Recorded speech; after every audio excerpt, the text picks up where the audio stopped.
আসসালামু আলাইকুম ওয়া রাহমাতুল্লাহি ওয়া বারাকাতুহু।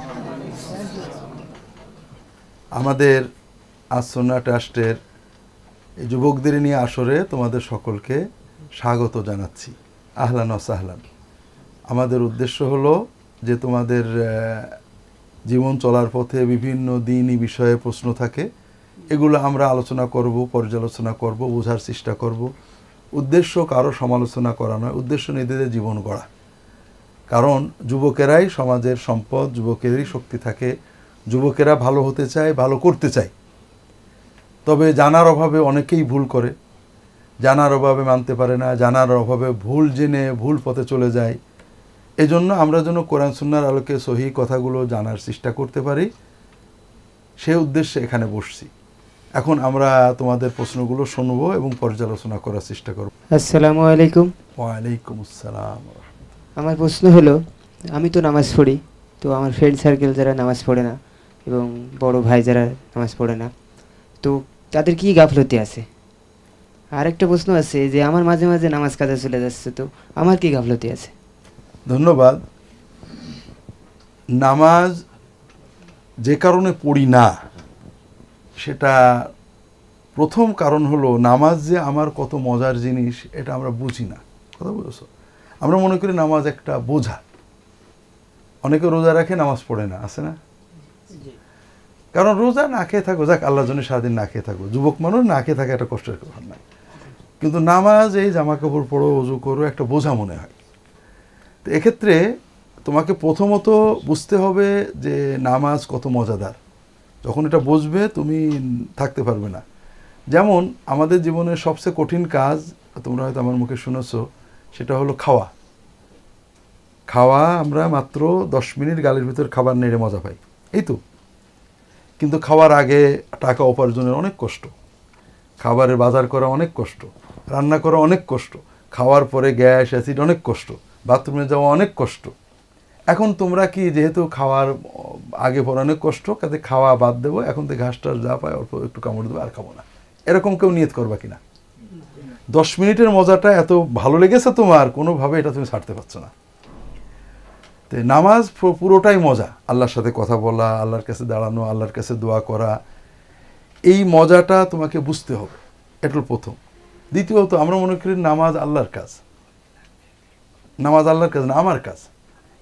নামাজ পড়লে আমার উপকার হয়, আমার মন শক্ত হয়, আমার আচরণ ভালো হয়, আমি দুনিয়ায় সফল হব, আখিরাতে সফল হব।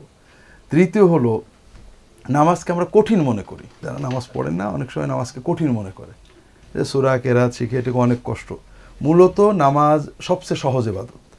কারণ তুমি সূরা জানলে ভালো, না জানলে সূরা বাদ দিয়ে পড়বে, এরপরে যেটুক জানো সেটুক পড়বে, শিখতে থাকবে। এই নামাজ সহজ, আমার উপকারী এবং আমার জন্য সবচেয়ে কল্যাণময় এবং এটা সবচেয়ে মজাদার, এই কথাটা আমাদের ভালো করে বুঝতে হবে। তোমাদের বন্ধুদেরকে এটা বোঝানোর চেষ্টা করবে। অনেকে বুঝতে চাইবে না, কারণ আমাদের দুনিয়াতে সবচেয়ে বেশি শান্তি পায় মায়ের সাথে কথা বলে, নাকি বলো? মা যখন ডাকে, খেতে দেয়, বসে।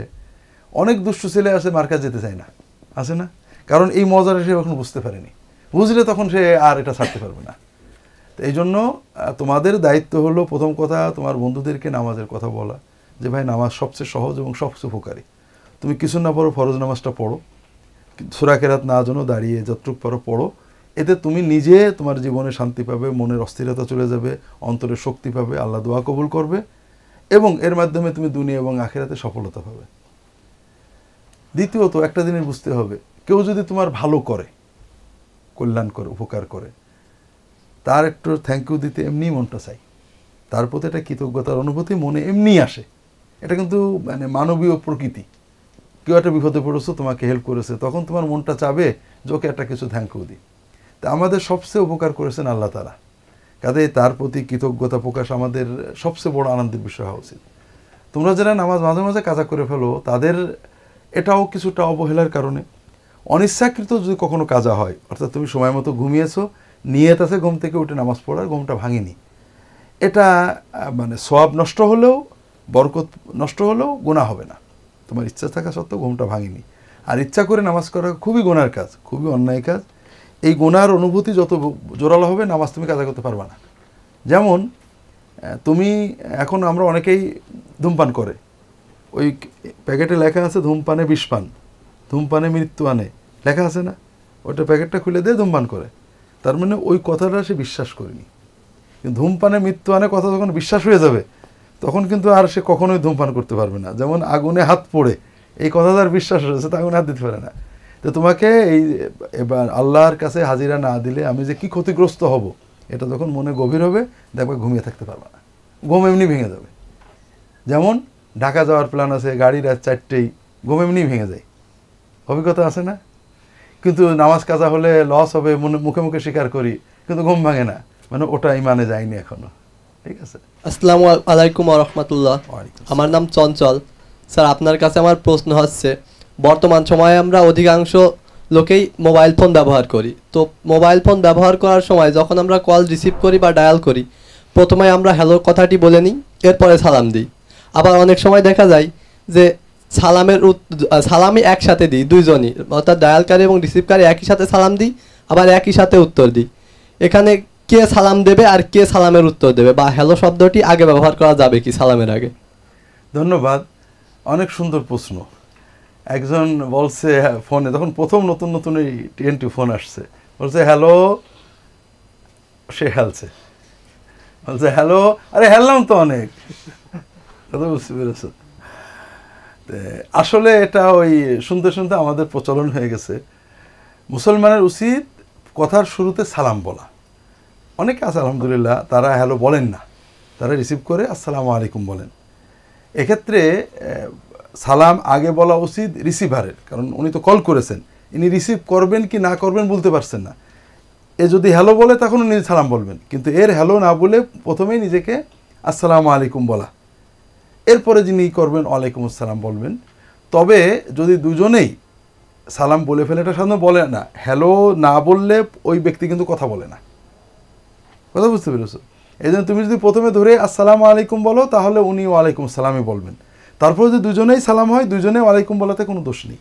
দুজনে একসাথে সালাম বলে ফেলেছেন, দুইজনে অপরস্পরের সালামের উত্তর দিয়েছেন, এটা ভালো, সমস্যা নেই। আসসালামু আলাইকুম রহমতুল্লাহ। ওয়ালাইকুম আসসালাম। জনাবের নিকট আমার প্রশ্ন হলো, ইসলাম পরিপূর্ণ জীবন ব্যবস্থা এবং এখানে সমস্ত জ্ঞান বিজ্ঞান সম্পর্কে আলোচনা রয়েছে। এত সত্ত্বেও বর্তমান বিশ্বের মুসলিমরা বিজ্ঞান তথ্য প্রযুক্তিতে কেন পিছিয়ে আছে? বিধর্মীরা তারা উন্নতি চরম শিখরে আরোহণ করতেছে এবং তারা তথ্য প্রযুক্তি দিয়ে মুসলমানদেরকে নির্যাতন করতেছে। মুসলমানদের এখানে এই অধপতনের কারণ সম্পর্কে একটু জানতে চাচ্ছি। ধন্যবাদ। মুসলমানরা পিছিয়ে আছে এরকম নয়, মুশকিল হলো মুসলমানদের যে সরকার রাষ্ট্রগুলো, সেই সরকার রাষ্ট্রগুলো তথ্য জ্ঞান প্রযুক্তির প্যাট্রোনাইজ করছেন না, তারা এগুলোকে সাপোর্ট করছেন না, সমর্থন করছেন না। এই জন্য অনেক মুসলমান যারা ভালো তথ্য প্রযুক্তি জ্ঞান বিজ্ঞান সায়েন্সে এগিয়েছেন, তারা অনেক সময় বিদেশে চলে গিয়েছেন, সেখানে তারা ভালো সেবা দিচ্ছেন, কিন্তু তাদের সেবাটা মুসলিম সমাজ পাচ্ছে না, কারণ তারা সেখানে মূল্যায়ন পেয়েছেন, এখানে মূল্যায়ন পাননি। যেটা বলেছে ইসলাম জ্ঞান চর্চা উৎসাহ দিয়েছে। মুসলমানরা জ্ঞান চর্চা যতদিন কোরআন সুন্নাহ ধরেছিল, যতদিন মুসলমানদের ভিতরে কোরআন সুন্নাহ ইসলামী আমল আখলাক ছিল, ততদিন জ্ঞান বিজ্ঞানেও ভালো ছিল। যখন কোরআন সুন্নাহ চর্চা কমে গেছে তখন জ্ঞান বিজ্ঞানেও কমে গেছে। এটা হলো ইউরোপের উল্টো। ইউরোপে যতদিন খ্রিস্টান ধর্ম অর্থাৎ চার্চ কন্ট্রোল করেছে ততদিন কোনো বিজ্ঞান সাহিত্য সংস্কৃতি গড়ে ওঠেনি। কোনো বিজ্ঞান গবেষণা করলেই তাকে মেরে ফেলা হতো, পুড়িয়ে ফেলা হতো, ইনকুইজিশন করা হতো। যখন রেনেসার পরে ধর্মকে ছাঁটাই করে দেওয়া হলো, সমাজ ব্যবস্থা রাষ্ট্র ব্যবস্থা থেকে সেকুলারিজমের জন্ম হলো, এরপর থেকে ওই দেশগুলোতে মানে বিজ্ঞান প্রযুক্তি বাড়তে লাগলো। আর মুসলমানদের ঠিক উল্টো, মুসলমানরা যতদিন কোরআন সুন্নাহ ইসলামী সমাজ তাদের ভিতরে ছিল ততদিন জ্ঞান গবেষণাও ভালো ছিল। বিজ্ঞান নিয়ে, দর্শন নিয়ে, সাহিত্য নিয়ে, মেডিসিন নিয়ে, ফিজিক্স নিয়ে, জিওগ্রাফি নিয়ে মুসলমানরা লিখেছেন বেশি। কখন? যখন সমাজগুলো ইসলামী চিন্তা চেতনায় বেশি প্রভাবিত ছিল। এখন আমরা পিছিয়ে গেছি যুগের আবর্তনে, এটা হতেই পারে। এটা থেকে উত্তরণের উপায় তো একার হাতে না, এটা আমরা চেষ্টা করব জ্ঞান বিজ্ঞান চর্চা করার। যারা ইসলামী জ্ঞানী তারা এগুলো উৎসাহ দেবেন, তবে সামগ্রিক ব্যবস্থার পরিবর্তন না হলে এটা বেশি হবে না। এটা হলো প্রথম কথা। দ্বিতীয় আরেকটা বিষয় আছে, একবার আমি সৌদি আরবে থাকার সময়, সৌদি আরবে তখন খুব নামকরা বিশ্ববিদ্যালয় ছিল king Fahad university of petroleum and সম্ভবত টেকনোলজি, এই ধরনের পেট্রোলিয়াম ইউনিভার্সিটি বলে আমরা বলতাম, জামিয়াতুল পেট্রোল। এটা হলো দাম্মামে, সৌদি আরবের পূর্ব অঞ্চলে। ওই বিশ্ববিদ্যালয়ের ভাইস চ্যান্সেলর আসলেন। তখন সৌদি আরবে প্রযুক্তি ব্যাপারে উনি শ্রেষ্ঠ বিশ্ববিদ্যালয় বলা হতো, এখন আরও কিছু বিশ্ববিদ্যালয় হয়েছে। আমাদের ইউনিভার্সিটি বিশ্ববিদ্যালয় উনি এবং আরও কয়েকজন বিজ্ঞানী বা এক জায়গায় আমাদের একটা সেমিনার করবেন। তাদেরকে প্রশ্ন করা হলো যে আপনারা এত টাকা দিয়ে প্রযুক্তি না কিনে নিজেরা গবেষণা করে প্রযুক্তি বানান না কেন? কথা বুঝেছ? তখন উনি একটা মজার কথা বললেন যে দেখেন, গবেষণার ক্ষেত্রে রেড লাইন আছে। কোনো পাশ্চাত্য যারা তথ্য প্রযুক্তি নিয়ন্ত্রণ করে, সায়েন্স এবং টেকনোলজি নিয়ন্ত্রণ করে, তারা আমরা এই রেড লাইনের উপরে কখনো উঠতে দেবে না। আমরা আরব দেশে, মুসলিম দেশে যে গবেষণা হয়, প্রতিটি তথ্য তাদের কাছে আছে। আমরা যখন তথ্য প্রযুক্তিতে গবেষণায় ওই রেড লাইনের উপরে চলে যাব, যে কোনো মূল্যে তারা এটা বন্ধ করে দেবে, আমাদের এগোতে দেবে না। একান্ত গোপনে কেউ যদি কিছু করে অস্থায়ীভাবে, সেটা ভিন্ন কথা। এই জন্য সরকারগুলোও খুব বেশি দূরে যেতে পারে না, ওই ইউরোপ এবং পাশ্চাত্য শক্তির চাপ থাকে। সামগ্রিকভাবে তারা চায় যে টেকনোলজি তাদের নিয়ন্ত্রণে থাকবে, তারা বিক্রি করবে, আমরা কিনবো। এমনকি আমাদের খাদ্যের টেকনোলজি এখন তাদের হাতে চলে যাচ্ছে। বায়োফুড তারা আবিষ্কার করবে, তাদের কাছে কিনে আমাদের খেতে হবে। কথা বুঝতে পেরেছ? এটা সামগ্রিক আন্তর্জাতিক বাণিজ্যিক সাম্রাজ্যবাদ, এর ভিতর দিয়ে মুসলমানরা এগোচ্ছে। যে সকল দেশে মুসলমানদের রাজনৈতিক স্ট্যাবিলিটি কিছুটা আছে, যেমন মালয়েশিয়া, ইন্দোনেশিয়া, কিছুটা হলেও ইরান, এই সকল দেশে মুসলমানরা প্রযুক্তি, বিজ্ঞান, গবেষণা, শিক্ষায় অন্যান্য দেশের থেকে ভালো এগিয়েছে। কারণ দেশে যদি শান্তিপূর্ণ পরিবেশ না থাকে, স্ট্যাবিলিটি না থাকে, নিরাপত্তা না থাকে, জনগণ এগোতে পারে না। আসলে কোনো দেশের উন্নতি সরকার করে না। সরকার শুধু নিরাপত্তা এবং ইনসাফ দেবে, যার যতটুকু যোগ্যতা আছে এগোতে দেবে, তখন মানুষ দ্রুত এগোতে থাকে। মানুষ দৌড়ায়, শুধু পথের ইটগুলো সরিয়ে দিতে হয়। তো এই জন্য কোনো কোনো মুসলিম দেশ এগোচ্ছে, ইন্দোনেশিয়া ভালো এগোচ্ছে, মালয়েশিয়া মোটামুটি ভালো, তুরস্ক খুব ভালো এগোচ্ছে। বরং তুরস্ক যখন ফুল সেকুলার ছিল, তোমরা জানো কি না, সিক ম্যান অব ইউরোপ, ইউরোপের রুগ্ন মানুষ কাকে বলা হতো? কখন বলা হতো? সেই 1900 সালের শুরু থেকে। তখন কামাল আতাতুর্ক বললেন, আমাদের সকল অসুস্থতার মূল হলো ধর্ম। ধর্ম ধরো আর কাটো, টুপি দেখলে কাটো, দাড়ি দেখলে কাটো, নুরা দেখলে কাটো, নামাজ দেখলে কাটো, কোরআন দেখলে কাটো, কেটে কেটে কেটে ধর্ম উনি সব শেষ করে দিলেন। উনি সেকুলার বলতে ধর্ম একেবারে সম্পূর্ণ মুক্ত সেকুলার হওয়ার চেষ্টা করলেন। এরপরেও প্রায় 100 বছর তুরস্ক সেকুলারই থাকলো, কিন্তু কোনো উন্নত করতে পারল না। তুরস্ক দাড়ি চেঁচে ফেললো, বোরকা খুলে ফেললো, টুপি খুলে ফেললো, হাফ প্যান্ট পরে ফেললো, জার্মানির সংবিধান নিয়ে নিল, ইটালির সংবিধান নিয়ে নিল, বাইরে পোশাকে আশাকে পুরো ইউরোপের হয়ে গেল। কিন্তু অর্থনীতিতে ইউরোপের সিকম্যানই থেকে গেল। যখন ইউরোপে ইসলামপন্থী সেকুলাররা আসলো, ধর্মীয় মূল্যবোধের প্রমোট করলো, মানুষের ভিতরে একটা নিরাপত্তা বোধ জাগিয়ে দিল, তারা বিজ্ঞান, প্রযুক্তি এবং অর্থনীতি সব কিছুতেই ভালো করেছে। তাদের স্ট্যাবিলিটি আছে, আর স্ট্যাবিলিটি যখন থাকবে না, তখন আর এই উন্নতিটা এগোতে পারবে না। আর জরুরি কোনো প্রশ্ন বা সম্পূরক কোনো প্রশ্ন? জি, আল্লাহ তাআলা ওয়াদা করেছেন, সম্পূরক প্রশ্ন করতে চাচ্ছে তোমাদের ভাই, যে আল্লাহ তো বলেছেন যে আমানু আমিলুস সালিহাতে, যারা ঈমান এনেছে, আমল করেছে, তাদেরকে দুনিয়াতে স্থলাভিষিক্ত করবেন, যেমন আগের লোকেদের স্থলাভিষিক্ত করছিলেন। আর তারপরে তাদের দিনটা, যে দিন আল্লাহ পছন্দ করেছেন, সেটা তাদের পালন করতে সক্ষমতা দেবেন, কেউ তাদের পালনে বাধা দেবে না। হ্যাঁ, তারপরে আমরা তাদের ভীতিটাকে নিরাপত্তায় পরিণত করে দেবেন। ইয়াবুদুনানি লা ইউশরিকুনা বি শাইআ, তারা আমার ইবাদত করে শিরিক করবে না। এখানে তোমরা অনেক দিকে ভুল করো, বা মানুষও ভুল করে। আল্লাহ তাআলা এই যে ওয়াদা করেছিলেন এটা 30 বছরের জন্য নাকি, না 300 বছরের জন্য, 3000 বছরের জন্য? কিয়ামত।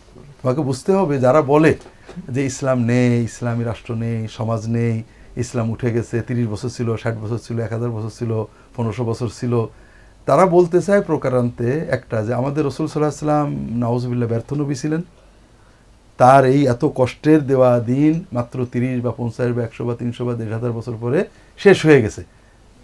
কথা তো ঠিক না। অথবা এখনো মুসলমানরা আছে, আল্লাহর ওয়াদা নষ্ট হয়ে গেছে, এটাও তো ঠিক না। আল্লাহ এখানে কি কি বলেছেন বোঝো। আল্লাহ তোমাদেরকে পৃথিবীতে স্থলাভিষিক্ত করবেন, আগের লোকেদের বলে তোমাদের এখানে জায়গা করে দেবেন, তোমাদের দিনটা তোমাদের জন্য পালন সক্ষমতা দেবেন, তোমাদের ভয়টাকে নিরাপত্তা করে দেবেন, তোমরা আমার ইবাদত করবে, শিরিক করা লাগবে না। তো এটা এখনও আছে। তুমি এবং সারা বিশ্বে মুসলমানরা ইবাদত করতে যে বাধা দারুল হারবে ছিল, মুসলমানদের না ইবাদত করতে দেওয়া হতো না, শিরিক করতে বাধ্য করা হতো, বা এই জাতীয় দিন পালন করতে গেলে ভয় লাগতো, আজান দিতে পারতো না, এই ভয় আমাদের আর নেই। আল্লাহ তাআলা অন্তত পৃথিবীতে অনেক জায়গা করে দিয়েছেন যেখানে নিরাপদে মুসলমানরা ইবাদত করতে পারছে। কথা বুঝতে পেরেছো? পাশাপাশি এই তামকিনের পূর্ণতা, অর্থাৎ আমরা মিনিমাম তামকিন আমাদের কন্টিনিউ করছে, কিন্তু ম্যাক্সিমামের জন্য আমাদের আমল হবে। এটা তো আল্লাহ কোরআন অন্য জায়গায় বলেছেন, যে কি বলেছেন, ফাইন ইয়াকফুর বিহা হাউলা ফাকাদ ওয়াক্কালনা বিহা কওমান লাইসু বিহা বিকাফিরিন। আল্লাহ ইসলামকে তো আরবদের জন্য দেননি, বাঙালিদের জন্য দেননি, বিশ্বের মানুষের জন্য দিয়েছেন। যখন একটা জাতি দ্বীনের সাথে তার অবিশ্বস্ততার পরিচয় দেবে, দ্বীন দাবি করে মুসলমান কিন্তু দ্বীন তাদের থাকবে না, আল্লাহর নিয়ামত পাওয়ার যোগ্যতা হারাবে, ইসলাম হারাবে না, এই ইসলাম অন্য জাতির কাছে চলে যাবে, তারা পূর্ণ তামকিন পাবে আর বাকিরা কান্নাকাটা করবে, কিছু পাবে। কথা বুঝেছো? এটা তোমরা যুগে যুগে তাকাও, প্রথমে আল্লাহ দিন দিলেন আরবদের হাতে, ঠিক না? আরবরা পূর্ণ পেল তামকিন, এরপর আরবদের ভিতরে দিনই আখলাক কমে গেল, তখন ইরানের লোকেরা, পার্সিয়ানরা তামকিন পেল, পার্সিয়ানরা একসময় বিভিন্নভাবে খারাপ হয়ে গেল, আল্লাহ তুর্কিদের হাতে ক্ষমতা দিয়ে দিলেন যে পূর্ণ তামকিন তোমাদের, পূর্ণ ক্ষমতাটা তোমাদের, বাকিরা আছে কম বেশি। তুর্কিরা একসময় অবহেলা করে হারিয়ে ফেলল, তখন ভারতের মুসলমানদের কাছে অনেক রকমের তামকিন আল্লাহ তাআলা দিলেন, ভারত হারিয়ে ফেলল, আরবে গেল, তুরস্কে গেল, হয়তো 50 বছর পরে আমেরিকায় যাবে, ইউরোপে যাবে। ইউরোপে আমেরিকায় দুটো বিষয় আছে বা কয়েকটা বিষয় আছে। এক নম্বর হলো ইউরোপে ইসের কারণে, আধুনিক তথাকথিত সভ্যতার কারণে পরিবার ব্যবস্থা ভেঙে গেছে, বিয়ে শাদী কম হয়ে গেছে, জনসংখ্যা ডিক্রিজিং, জনসংখ্যা মাইনাস, কমছে। এটা তো আনন্দের ব্যাপার বাংলাদেশের জন্য নাকি? হ্যাঁ, কিন্তু ওদের জন্য মহা দুঃসংবাদ, মানে সুনামির চেয়েও দুঃসংবাদ। কারণ জনসংখ্যা যদি কমে, দেশের শিল্প, কল কারখানা, বাণিজ্য, এগুলো ইন্ডাস্ট্রি কে চালাবে? প্রতি বছর কয়েক লক্ষ মানুষ রিটায়ার করছে, শিল্প, ইন্ডাস্ট্রি, বিজ্ঞান, শিক্ষা, ওখানে আবার কয়েক লাখ লোক যেতে হবে না? কিন্তু নেই। কথা বুঝছো?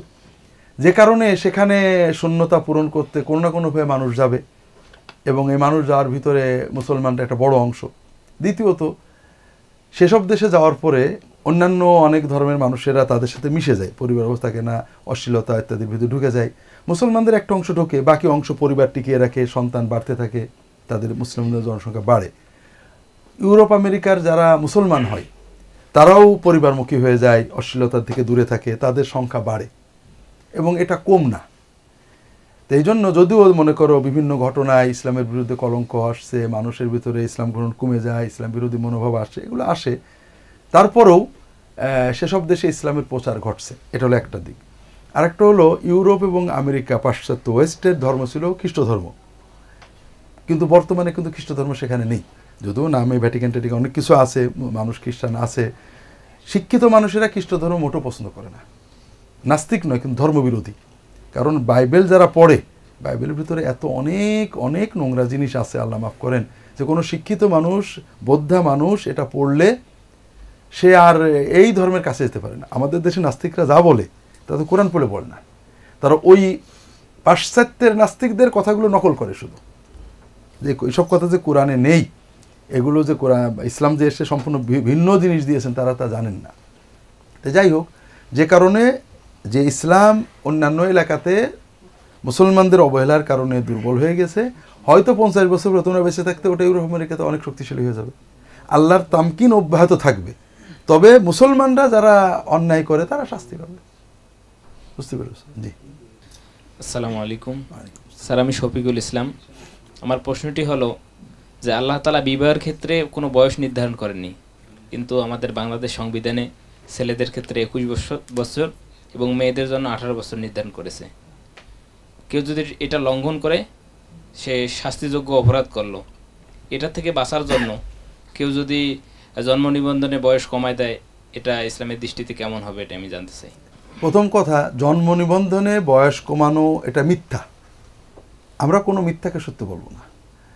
আর 18 বছরে বিবাহ সাধারণত একেবারে খুব সমস্যা না, 18-20 বছরে বিবাহ, কিন্তু বাস্তবে আমাদের দেশে বিবাহ অনেক পরে হচ্ছে। এজন্য সরকার যেটা আইন করেছেন এটা খুব একটা ভালো করেননি। সরকারে একটা প্রস্তাব উঠেছিল 16, মেয়েদের জন্য 16কে বয়স করা, ছেলেদের জন্য, এটা ছিল যৌক্তিক বয়স।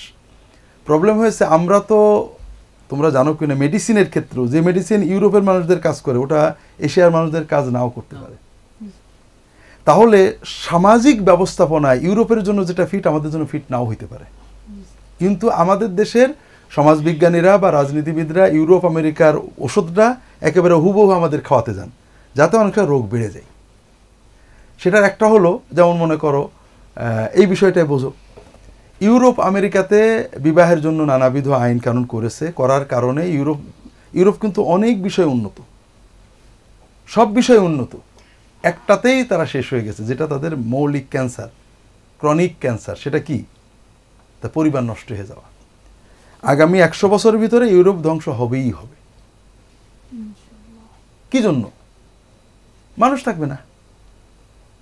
মনে করো আমি অনেক আগে একটা আর্টিকেল পড়ছিলাম, দ্য এন্ড অব ইউরোপ, বা এই ধরনের আর্টিকেলটা ফ্রেন্ডস অব ইউরোপ নামে একটা ব্রাসেলস ভিত্তিক এনজিও এটা লিখছিল, আমাদের ইন্ডিপেন্ডেন্ট পত্রিকায় পড়ছিলাম। তারা বলছে যে ইউরোপের দেশগুলো কিন্তু ওয়েলফেয়ার স্টেট, তারা নাগরিকদের যে সেবা দেয় আমেরিকা তা দেয় না, মানে মার্কিন যুক্তরাষ্ট্র দেয় না। এখানে অনেকেই 55 বছর বা এরকম বয়সে রিটায়ার করে অনেক দেশে, এবং রিটায়ারমেন্টের পরে মরণ পর্যন্ত তার সকল খরচ কে দেয়? রাষ্ট্র বহন করে। এখন রিটায়ারমেন্টের বয়স কমানো হয়েছে, রিটায়ার্ড জীবিতদের মানুষের আয়ু বাড়ছে, রিটায়ার করার মানে সে জামাই হয়ে গেল, মরণপন্থসও তাকে জামাই আদর করতে হবে, ঠিক না? তো জামাইয়ের খরচটা কে চালাবে? ছেলে। কিন্তু মানে নতুন চাকরিতে যারা যাবে ওদের সে ট্যাক্স বেশি নেওয়া হয়, প্রায় 50% ট্যাক্স নেওয়া হয়, ট্যাক্সের টাকা দিয়ে জনগণের কল্যাণ করা হয়। তো এখন জামাইয়ের সংখ্যা দ্রুত বাড়ছে, কিন্তু ছেলের সংখ্যা দ্রুত কমছে। এর প্রথম হলো অর্থনীতি আহত হচ্ছে, দ্বিতীয় হলো শিল্প কল কারখানা লোক পাওয়া যাচ্ছে না, বাইরে থেকে লোক নিতে হবে, তৃতীয় হলো এইভাবে চললে অর্থনীতি আরও ক্ষতিগ্রস্ত হবে, এবং এক পর্যায়ে ইউরোপকে মানে মানুষের অভাবে জনশূন্য হয়ে যেতে হবে। কারণ মানুষ যখন কমতে থাকে, এই কমা যখন অব্যাহত থাকে, এখন নাই দেখছো 10 লাখ, কিন্তু 50 বছরের মাথায় 10,000 হয়ে যাবে, কথা বুঝছো না? অথচ যে কারণে পাশ্চাত্য সভ্যতা সব ভালোর পাশাপাশি নষ্ট হয়েছে, সেই অশ্লীলতা, বেহায়াপনা এবং পারিবারিক বন্ধন নষ্ট করার যে বিষয়গুলো আমাদের সমাজে ঢোকানো হচ্ছে, কথা বুঝতে পেরেছো? বাল্যবিবাহ খারাপ, এটা যেমন ঠিক, আবার বাল্যবিবাহ বলতে 18 বছর পর্যন্ত বিবাহ বন্ধ রাখা এটা ভুল, এটাও ঠিক। বিষয়টা বোঝো, বাল্য বলতে আমাদের সমাজে কি বোঝানো হয়? 18-র কম বা 21-এর কম। বলো তো, আমরা সহ, রবীন্দ্রনাথ সহ, লিও টলস্টয় সহ, ফ্রয়েড সহ, এই যে যত বিশ্বের যত দার্শনিক, বৈজ্ঞানিক, পণ্ডিত, আইনস্টাইন সহ, তারা তাদের মায়েরা কি 18-র পরে বিয়ে করেছে, 18-র আগে বিয়ে করেছে? 18-র আগে। তো এরা সবাই বাল্যবিবাহের সন্তান। আমাদের থিওরি কি? 18-র আগে বিয়ে হলে সন্তান অসুস্থ হয়, তার মানে অসুস্থরাই এইসব হয়েছে, নোবেল প্রাইজ শুধু অসুস্থরা হয়, এখন সুস্থরা কেউ পাচ্ছে না, কথা বুঝেছ? বিশ্বে রবীন্দ্রনাথের মতো সাহিত্যিক আর জন্মাচ্ছে না, লিও টলস্টয়ের মতো সাহিত্যিকও জন্মাচ্ছে না, আইনস্টাইনের মতো বৈজ্ঞানিকও জন্মাচ্ছে না। কথা বুঝতে পেরেছো? তার মানে বোঝা গেল বৈজ্ঞানিক, দার্শনিক, কবি, সাহিত্যিকও তো অসুস্থদের সন্তান হতে হবে, অসুস্থ হইতে হবে। আচ্ছা, এবার বলো, তোমাদের দাদিরা অনেকেরই এখনো বেঁচে আছে, যার বয়স 70, 80, 85, 90, এরা এখনো মোটামুটি ভালো সুস্থ আছে। বিশেষ করে তাদের এনার্জি অনেক বেশি, অর্থাৎ বাড়িতে মেহমান আসে রান্না বাড়ার জন্য অস্থির হয়ে যায়, রান্নাঘরে চলে যায়, পাশের বাড়ির লোক আসলে খোঁজ নেয়। আর তোমরা দেখবে তোমাদের প্রজন্মের অনেকেই বিয়ে শাদী করেছে, যারা একটু তোমাদের চেয়ে উঁচু প্রজন্মের মানে বয়স্ক, দেখবে একটা বা দুটো বাচ্চা, অসুস্থতার শেষ নেই, মাথা ব্যথা, শরীর মোটা হয়ে গেছে, মেদ হয়ে গেছে, বাড়িতে মেহমান তো দূরের কথা, নিজের স্বামীর জন্যই রাঁধতে মন চায় না, আজকে কি না আমি রাঁধতে পারবো না।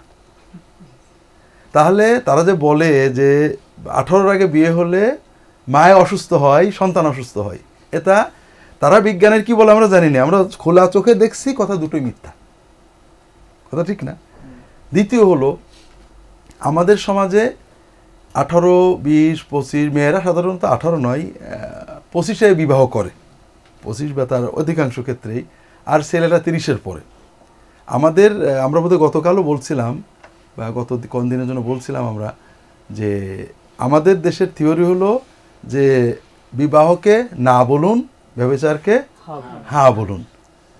বিভিন্নভাবে ব্যভিচারকে সহজ করে দেওয়া হচ্ছে, আর বিভিন্নভাবে বিবাহকে কঠিন করে দেওয়া হচ্ছে। এর ফলে বিবাহের আগেই ছেলেমেয়েরা ব্যভিচার করছে, এরপরে যখন বিবাহ করে তখন আর ভালো লাগে না, কারণ ব্যভিচারের ক্ষেত্রে কেউ কারো দায় নেয় না, আর বিবাহের ক্ষেত্রে একজন একজন রাগ শুনতে হয়। তখন মনে করে যে সেই তো ছিল ভালো, পরিবার জমে না, মারামারি কাটাকাটি, তালাক হয়ে যায়। এভাবে ঠিক ইউরোপের মতোই, এবং তার চেয়ে অনেক দ্রুত আমরা অবক্ষয়ে চলে যাব, আমাদের সমাজ ধ্বংস হয়ে যাবে। কিন্তু দুর্ভাগ্যবশত এই ধরনের নিয়মকানুন মানে একেবারে হুবহু চালানোর চেষ্টা করা হচ্ছে। এর চেয়ে খুব ভালো হতো যদি 16 বছর মেয়েদের জন্য ভালো, ছেলেদের জন্য 20 বছর খারাপ না, এই ধরনের কোনো আইন করলে।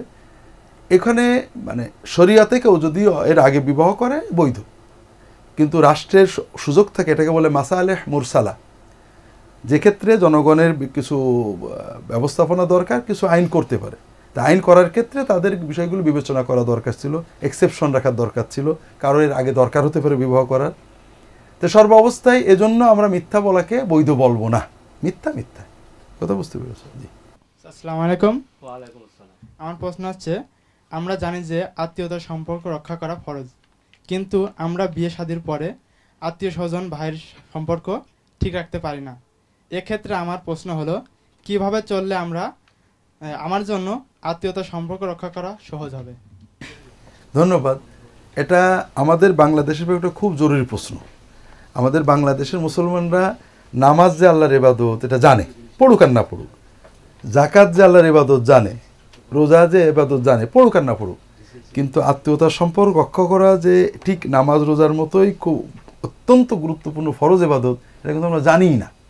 দিনদার, আলেম, ওলামা, বুজুর্গ, আবেদ, একেবারে কপালে দাগ পড়ে গেছে, দস্তরখান, টুপি, পাগড়ি সব ঠিক আছে, কিন্তু এই ফরজ ইবাদত ঠিক নেই। অথচ নামাজ না পড়লে আল্লাহ শাস্তি দেবেন, জাহান্নাম ইত্যাদি। কিন্তু আত্মীয়তার সম্পর্ক নষ্ট হলে আখিরাতের সাথে দুনিয়াতে গজব দেবেন, এটা হাদিস শরীফে বারবার আসছে। এক্ষেত্রে তুমি যেটা বলেছো এবার উত্তর, সেটা হলো আমরা কিভাবে এটা ঠিক রাখতে পারি। আচ্ছা বলো তো, শীতের রাত্রে সকালবেলা উঠে অজু করতে কষ্ট হয় না? হ্যাঁ, কষ্ট হয় একটু। কিন্তু কিভাবে তোমরা এটা রক্ষা করতে পারো? যখন ইবাদতের চেতনা থাকে, না হলে আল্লাহ অসন্তুষ্ট হবেন, হলে আল্লাহ সওয়াব দেবেন, ঠিক না? আসলে আত্মীয়তার সম্পর্ক রক্ষা করার মূল বিষয় হলো এটা যে আল্লাহটা ফরজ ইবাদত, এটা তোমাকে বুঝতে হবে। তুমি কখনো রিসিপ্রোকাল হবে না। রিসিপ্রোকাল মানে কি? মানে তুমি মেরা হাজি বলেঙ্গে, মায়ে তোমাকে হাজি বলেঙ্গে, সে আমাকে হাজি বলবে, আমিও তাকে হাজি বলবো। আমরা এই থিওরিতে যাওয়ার কারণেই ফেল করি।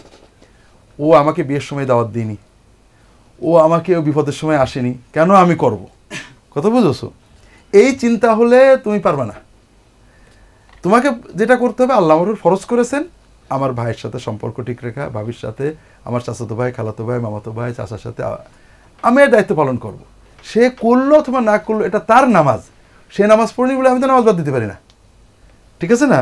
তুমি যখন এটাকে ইবাদতের চেতনায় নিয়ে যাবে, তখন এটা পালন করা তোমার জন্য খুবই সহজ হয়ে যাবে। আর যখন এটা সামাজিকতার চেতনায় নেবে অথবা সে করলে আমি করব যাবে, তখন ঘাটতি পড়ে যাবে, কারণ সে করে না, কেন তুমি করতে চাইবে না। এই জন্য রাসূল সাল্লাল্লাহু আলাইহি ওয়াসাল্লাম নিজে বলেছেন, লাইসাল ওয়াসিলু বিল মুকাফি, একজন তোমার সাথে ভালো সম্পর্ক রেখেছে, তুমি তো ভালো রেখেছো, এর নাম সিলা রাহিমি না, সম্পর্ক রাখা না।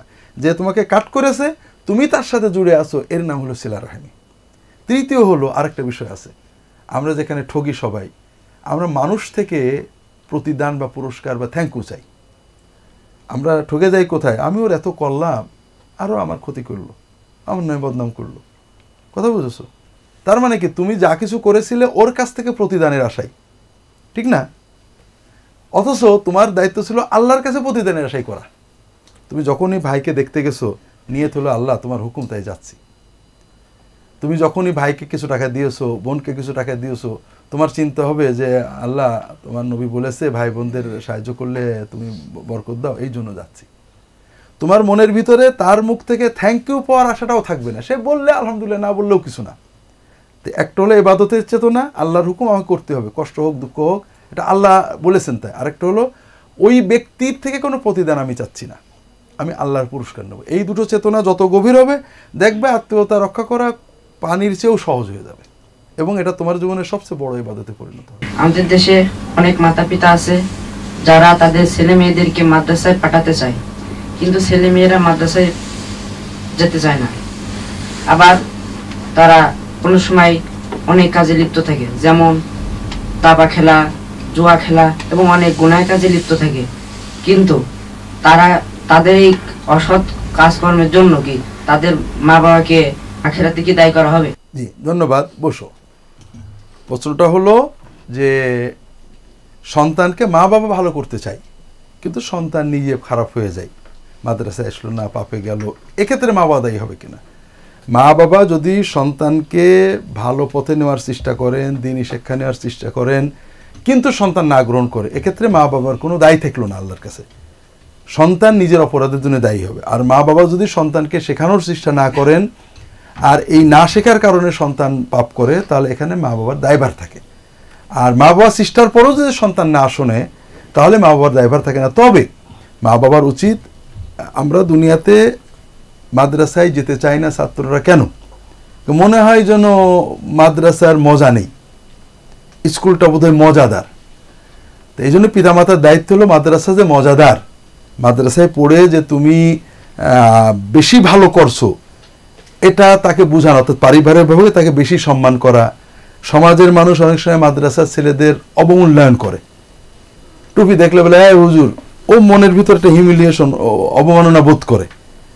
আবার বাড়িতে যেও যদি দেখে যে তার সম্মান কম, তখন সে নিশ্চিত হয় যে আমার বাবা মা আমাকে একটা কম সম্মানের বা অসম্মানের জায়গায় দিয়েছে, তখন তার ভিতরে প্রতিবাদ তৈরি হয়, এই জন্য সে খারাপ হয়ে যায় অনেক সময়। এই জন্য পিতামাতার দায়িত্ব হলো এই মাদ্রাসা শিক্ষা যে তার জন্য দুনিয়ার এবং আখিরাতের মর্যাদা কর, এই জন্য তারা তাকে বেশি ভালোবাসেন, তারা তার প্রতি বেশি সহানুভূতি রাখেন, এটা বোঝানো, যেন ওর ভিতরে ইয়াকিনটা আসে। না। আসসালামু আলাইকুম। ওয়ালাইকুম আসসালাম। আমার নাম নাহিদ হাসান। স্যার, সহিহ হাদিসের মাধ্যমে আমরা জানি যে মৃত ব্যক্তির জন্য 3টি আমল চালু থাকে, তার মধ্যে অন্যতম সদকায়ে জারিয়া। তো বিজ্ঞানী গ্যালিলিও, নিউটন, চার্লস ব্যাবেজ কাফের হওয়া সত্ত্বেও যা আবিষ্কার করে গেছেন, তা থেকে শুধুমাত্র মুসলিম উম্মাহ নয়, বরং সমগ্র পৃথিবী উপকৃত হচ্ছে। তো তারা কি তাদের মৃত্যুর পরে তাদের আবিষ্কৃত বস্তুর মাধ্যমে সদকায়ে জারিয়া পাবে? যদি পেয়েই থাকে, তবে কি তারা কোনো প্রকার শাস্তি থেকে মুক্তি পাবে? ধন্যবাদ। এটা একটা মূল বিষয়। এসো, প্রশ্নটা হলো যে সমস্ত অমুসলিম মানুষদের জন্য অনেক কল্যাণকর কিছু করেছেন, তারা সওয়াব পাবেন কিনা। তো এখন এখানে একটা মূল নীতি আছে যে আল্লাহ যে কর্মগুলো আমরা করি, একটা হলো সাধারণ ইবাদত, নামাজ, রোজা, তাসবিহ, তাহলিল, এগুলোর পুরস্কার আল্লাহ আখিরাতে দেবেন। আর হলো মানুষের কল্যাণকর কিছু কাজ, এগুলোর পুরস্কার আল্লাহ দুনিয়াতে এবং আখিরাতে দেবেন। যারা বিশ্বাস করেন না, অর্থাৎ আল্লাহ তাআলার একত্বে, রাসূলুল্লাহ সাল্লাল্লাহু আলাইহি ওয়াসাল্লামের রিসালাতে বিশ্বাসই করেন না, তারা আখিরাতে কোনো পুরস্কার পাবেন না। তারা তাদের পুরস্কারটা দুনিয়াতে পাবেন, জীবনে যেটা পান। আর যদি কেউ রাসূলুল্লাহ সাল্লাল্লাহু আলাইহি ওয়াসাল্লামের পরিচয় জানেনি, তার ব্যাপারে জানেনি, কিন্তু আল্লাহর একত্বে বিশ্বাস করেছে, ন্যূনতম বিশ্বাস নিয়ে মারা গিয়েছে, অথবা দিন সম্পর্কে জানতেই পারেনি, যে কারণে সে ভুল করেছে, তিনি আল্লাহর কাছে মুক্তি পেতে পারেন, সেই ক্ষেত্রে তার কল্যাণটা তার কাছে পৌঁছাবে। তবে যিনি অবিশ্বাস নিয়ে, অর্থাৎ আল্লাহর কথা জেনেও রসুলের কথা জেনেও এটাকে অবিশ্বাস করে মৃত্যুবরণ করেছেন, তিনি যেহেতু আখেরাতে আর সওয়াব পাবেন না, দুনিয়াতে যেটা পাবেন বেঁচে থাকতে মর্যাদা, সম্মান, বরকত, সন্তানদের ভিতরে মর্যাদা, এগুলো তিনি পাবেন। কথা বুঝতে পেরেছ? জি। আসসালামু আলাইকুম। ওয়ালাইকুম আসসালাম। আমার প্রশ্ন হচ্ছে, বর্তমান বিশ্বে বহুল আলোচিত আইএস সম্পর্কে, আইএস কি সত্যিকারই কি তারা কি 100% ইসলামী শরিয়া কায়েম করছে, এবং আইএস সম্পর্কে কি কোরআন হাদিস বা এরকম কিছু পাওয়া যায়, তাদের আগমন আবির্ভাব, এই ক্ষেত্রে কোরআন হাদিসে কিছু পাওয়া যায় কিনা, যদি জানান উপকৃত হতাম। হ্যাঁ, বহুল আলোচিত হলে আমরাও আলোচনায় জড়িয়ে যাই। প্রথম কথা হলো, আসলে আইএস কি আমি ব্যক্তির কিছুই জানি না, মিডিয়া ছাড়া কিছুই জানার উপায় নেই। দ্বিতীয়ত হলো, মিডিয়া থেকে, তাদের দাবি থেকে, কথা থেকে যা আমরা দেখি, শরিয়া তারা কায়েম করেছেন বলে কোনো প্রমাণ পাই না, বরং তাদের কথার সাথে কর্মের মিল খুব কম দেখা যায়। বাস্তব তো আমরা জানি না, শুধু মিডিয়ার মাধ্যমে যেটা শুনি। তৃতীয়ত হলো যে মুসলমানের কখনোই উচিত নয় কোনো ব্যক্তি, দল, গোষ্ঠীর সাথে দিনকে জড়িয়ে ফেলা। আল্লাহর দিন কোরআন এবং হাদিসের সাথে, সুন্নাহর সাথে, সাহাবী তাবিঈনদের থেকে পাবো। আমি আমার দেশে কোরআন সুন্নাহ মতো চলবো, অন্য দেশে কে কোথায় কি করেছে না করেছে এটা নিয়ে জিন্দাবাদ করা, এটা খুবই জটিল ব্যাপার। আমি পুরনোটা বলি, যখন লাদেন খুব একেবারে মানুষ পাগল হয়ে গেল, আমাদের একটা পাগলামি আছে যেটার জন্য তুমি প্রশ্ন করেছো যে ভবিষ্যৎবাণী আছে কিনা। তো এটাও এক ধরনের জঘন্য পাগলামি, যে কোনো কিছু হলে ভবিষ্যৎ, এটাকে ইহুদি খ্রিস্টানরা করে। ভবিষ্যৎবাণী, ইমাম মেহেদি একটা ভবিষ্যৎবাণী, খালি খোঁজে ইমাম মেহেদি কবে আসবে, ইমাম মেহেদি কবে আসবে, ওইটা ইমাম মেহেদি কিনা, ওইটা আমাদের বিজয় নিয়ে আসবে কিনা। এটারই হলো যে আমাদের মনের ভিতরে কষ্ট যে আমেরিকা অন্যায় করছে, অমুক, কবে এটা আমরা সাইজ করে ফেলতে পারবো। এই জন্য কোনো কিছু দেখলে একার পাগল হয়ে যায়। যেমন সমাজে একজন লোক হয়তো খুব খারাপ আছে, বুঝেছো, তোমার চাই যে তার সে একটু বিপদে পড়ুক, কিন্তু তোমার বিপদে ফেলানোর ক্ষমতা নেই। এখন তুমি যদি দেখো তার একটু বিপদের খবর, খুব খুশি হও।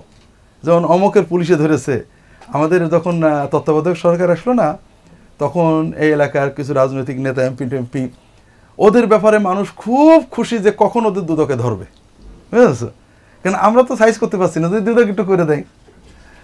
তো এই জন্য এই চিন্তাটা মুমিনের ঠিক না।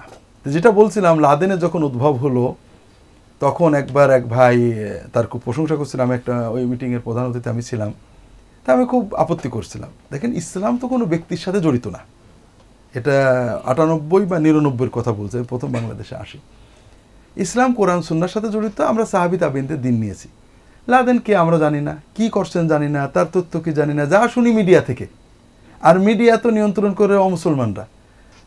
যে ভিডিও ক্যাসেট বের হয়, ওটা কি ব্যক্তির না তার নামে, তাও তো আমরা জানি না। তো কাজে আমরা কেন ব্যক্তি নিয়ে লাফাবো? ওই সময়ে সারা বাংলাদেশে প্লাকার্ড হলো, লাদেনের ছবি, আফগানিস্তানে আমেরিকা মায়ের খাচ্ছে। তো এই সময়ে আমি আমার শ্বশুরকে বললাম যে আমি আর ওয়াজ টস করবো না, কারণ বাংলাদেশের লোক চায় গরম ওয়াজ অথবা সুবহানাল্লাহর ওয়াজ, মিথ্যা কারামতগুলো বলতে হবে, অমুক আকাশ দূরে গেছিল সব বলবে সুবহানাল্লাহ, আমি এগুলো জানি না। আর একটা হলো গরম ওয়াজ করতে হবে লাদেনের, তখন অনেক কবিতা টবিতা বলতো মানুষ, আমি এটাও জানি না এবং পছন্দও করি না। একটা মানুষ কি ভালো মন্দ আমরা জানি না, মিডিয়ায় দেখছি, যা দেখছি অনেক কিছুই ভালো না। কারণ একটা তোমরা খ্রিস্টানদের বা পাশ্চাত্য ইহুদি নীতিতে নিরাপদ লোক মারে, তারা যুদ্ধ করে বোমা ফেলে দিল, আফগানিস্তানে অনেক নিরাপদ মরে গেল। কিন্তু ইসলাম বলছে যে কোনো নারী, শিশু, নিরস্ত্র মানুষকে হত্যা করা যাবে না, একজনের অপরাধে আরেকজনের মারা যাবে না। এখন একটা এমবিসিতে বোমা মেরে দিল, কে মেরেছে জানি না, লোকে বললো লাদেন মেরেছে, সেখানে নিরপরাধ মরে গেল। আমি কি করে ধর্মীয় দৃষ্টিকোণে এটা সমর্থন করি? এটা তো সম্ভব না। আল্লাহ ভালো জানেন কে করেছে, কিভাবে করেছে। তাই কাজে আমি গরম ওয়াজও পারবো না, সুবহানাল্লাহ পারবো না, আমি ওয়াজ নসিহত বাদ দেবো। কথা বুঝতে পেরেছো? ওই সময় অনেকে আমাকে বলেছেন, আমাকে নিজে বলেছেন, একজন বললেন যে আমি এখন তাকওয়িনী জগতে ঢুকে গেছি, অর্থাৎ ফেরেশতারা কি করে না করে আমি সব জানি শুনি, অনেক ওই দিলেন। তো ভালো কথা। তো তাকওয়িনী জগতে যে উনি দেখেছেন যে আল্লাহর ফেরেশতারা লাদেনের কাছে বিশ্বের ম্যাপ দিয়ে গেল, তার মানে উনি বিশ্ব জয় করবেন ইমাম মেহেদী, উনি তো ভালো কথা, আমি কী করব? তো এই হলো, এটা মানুষের ইমোশন, আবেগ। মূল কথা হলো যে কোনো ভবিষ্যৎবাণী কোনো ব্যক্তির ক্ষেত্রে প্রয়োগ করা যায় না। যেমন সিরিয়ার কথা হাদিসে আসছে, আবার নজদের কথা হাদিসে আসছে। এখন বর্তমানে হয়তো অনেকে সিরিয়ার কথা বলে যে সিরিয়ার যেহেতু ভবিষ্যৎবাণী আছে, কাজে এটা হলো আইএসের কথা। আবার এর 500 বছর পরে আরেক দল বলে এটা আমাদের কথা। কিন্তু সিরিয়ার প্রথম হলো এজিদ ইবনে মুআবিয়া, প্রথম সিরিয়ার কথা। তো সিরিয়া নামে ভবিষ্যৎবাণী হলেই যদি সেটা কারোর লাগে, তাহলে এজিদের ব্যাপারে লাগা উচিত। আর নজদের বিরুদ্ধে ভবিষ্যৎবাণী যদি শোনেনি, নজ থেকে শয়তানের সিং বেরোবে, আর সিরিয়া আল্লাহ নবী দোয়া করেছেন, সিরিয়াই ছিল এজিদের বাহিনী, আর নজদে কুফাই ছিল ইমাম হুসাইনের বাহিনী, হাসানের বাহিনী। তাহলে বুঝতে হবে হাসান হোসেন নাউজুবিল্লাহ খারাপ ছিলেন, আর এজিদ ভালো ছিল। কোনো ভবিষ্যৎবাণী কারোর উপরে প্রয়োগ করা যায় না। এটা যারা করে তারা হয় কোরআন সুন্নাহর নসটাকে মানুষদের বিভ্রান্ত করার জন্য ব্যবহার করে, অথবা বোঝে না। বিষয় হলো যে ভবিষ্যৎবাণী নিয়ে চিন্তা আমরা কেন করি? আমাদের ভিতরে আশা, কবে দেখবো যে আমেরিকা মায়ের খেয়ে একেবারে পৌঁছে গেছে। আমরা তো আর পারছি না, কিছু একটা হলে আমরা সাদ্দাম হোসেনের নিয়ে বাংলায় কি পাগল কেন? সাদ্দাম হোসেন নিজে একজন নাস্তিক মানুষ, সে জীবনভর ইসলামের দুশ্মনী করেছে, তার দেশে কোনো ইসলাম টিকেতে দেয়নি, সে আমেরিকার বিরুদ্ধে লাগছে, আমরা খুশি, কারণ আমেরিকা বড় শয়তান, কী করে যায় তাড়াতাড়ি। বাংলাদেশের মানুষ তোমাদের মনে আছে তো কিনা, পাগল হয়ে গেছিল ওই সময়। আমি সৌদি এমবিসি চাকরি বা বাংলাদেশে আমি সৌদি চাকরি, আমার বিরুদ্ধে সবাই খেপা, আমি সাদ্দামের বিরুদ্ধে ছিলাম সবসময়। এটা নাস্তিকের পক্ষে দেয় কী করে মানুষ। তো যাই হোক, তো ঠিক তেমনই আইএস কি আমরা জানি না আসলে তাদের কে, তারা কি মুসলমান না ইহুদি না খ্রিস্টান, তাদের কথা সবই ভালো, কাজ ভালো, আমরা এখন পর্যন্ত প্রমাণ পাইনি। রাসূলুল্লাহ সাল্লাম রাষ্ট্র প্রতিষ্ঠার পরে যথাসম্ভব সন্ধির চেষ্টা করেছেন, কথা বুঝতে পেরেছো? যুদ্ধ করতে আছে, তিনি কর দিতেছে যুদ্ধ না হয়। প্রথমে যখন হুদায়বিয়ার সন্ধির সুযোগ পেয়েছেন, অবমাননাকর চুক্তিতে সন্ধি করেছেন যেন আভ্যন্তরীণ শান্তি নিরাপত্তা রাষ্ট্র নিশ্চিত করা যায়।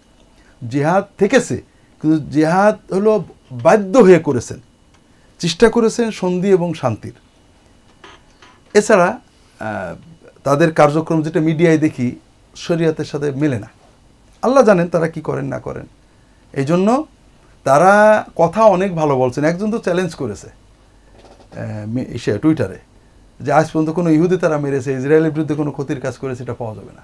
তাদের আগমনের পর থেকে একমাত্র লাভবান হয়েছে ইসরায়েল, আর বাশার আল আসাদ বেঁচে গেছে, কারণ নুসরা ফ্রন্ট প্রায় সাইজ করে ফেলছিল। এখন ওই আইএস আসার কারণে নুসরা ফ্রন্ট সাইজ হয়ে গেছে, বাশার বেঁচে গেছে। এটা হলো তার চ্যালেঞ্জ টুইটারের, আমি বলতে পারবো না কি বিষয়। তো সব মিলিয়ে আমরা জানি না, বিশেষ করে আমরা যারা বাংলাদেশে রয়েছি তাদের এই নিয়ে চিন্তা করার প্রয়োজন নেই। সেখানে যারা আছে বুঝবে ভালো না খারাপ না বন্ধু। আমরা আমাদের দেশে দিনই দাওয়া, নিজে দিন পালন, অন্যদেরকে দিনের পথে আনার জন্য চেষ্টা করতে থাকবো। আমাকে একজন বলছে স্যার হিজরত করবো, তো কোথায়? তো সিরিয়ায় চলে যাব জিহাদ করতে। তোমরা জিহাদ করলে কী হবে?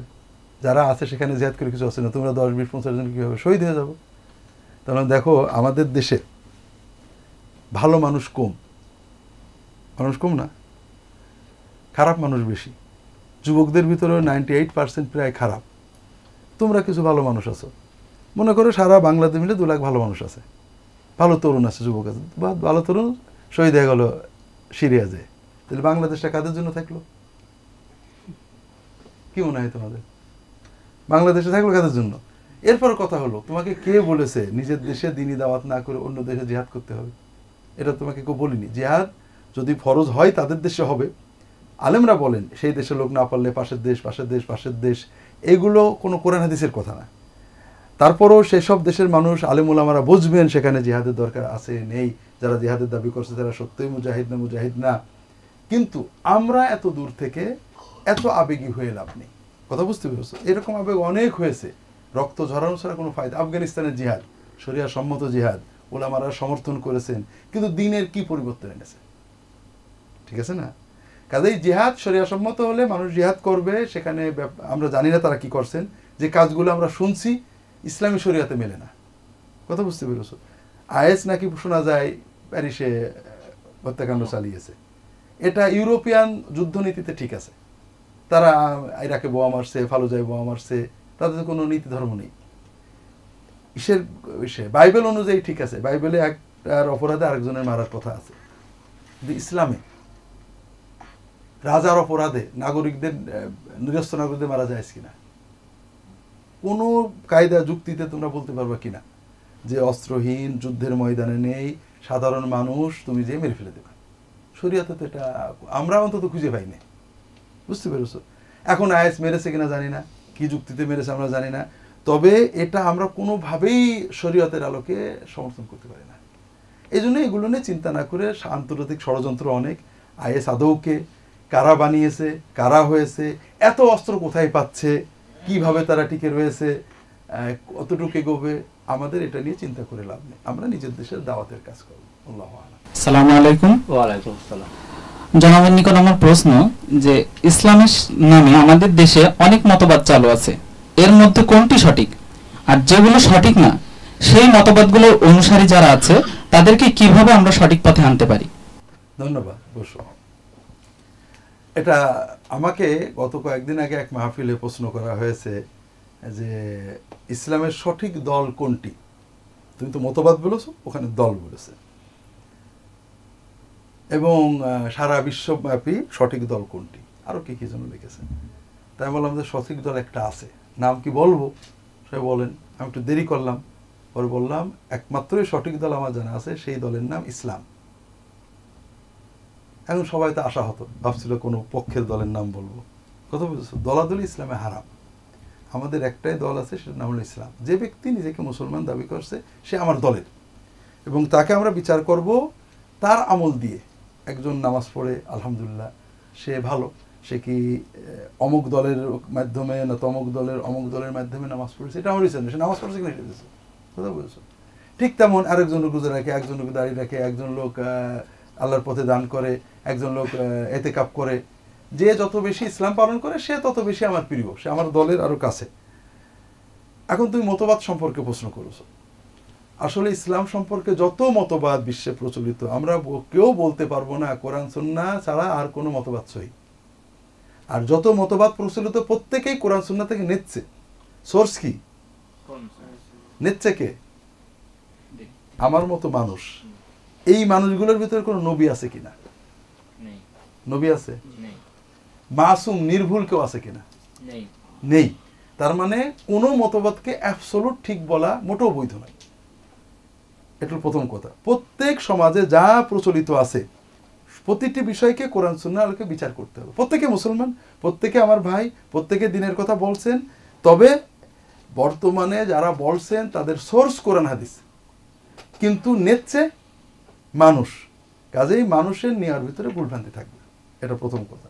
দ্বিতীয় হলো, সমাজে যারা বলে আমরাই ঠিক বাকিরা খারাপ, এরাই ভুল বাকিরা ভালো। কারণ রাসূলুল্লাহ সাল্লাল্লাহু আলাইহি ওয়াসাল্লাম বলছেন মান কালা হালাকান নাসু ফাহুয়া আহলাকুহুম, যে বলে যে মানুষ সব খারাপ হয়ে গেছে আমি শুধু ভালো, বলবে ও সবচেয়ে খারাপ। এই জন্য সমাজে ইসলামের নামে যারা কাজ করে তারা দুই রকমের। এক ধরনের কোরআন হাদিস মানো, ভালো চলো, যে দলটল যাই করো অন্তত ইসলাম মানে চলো।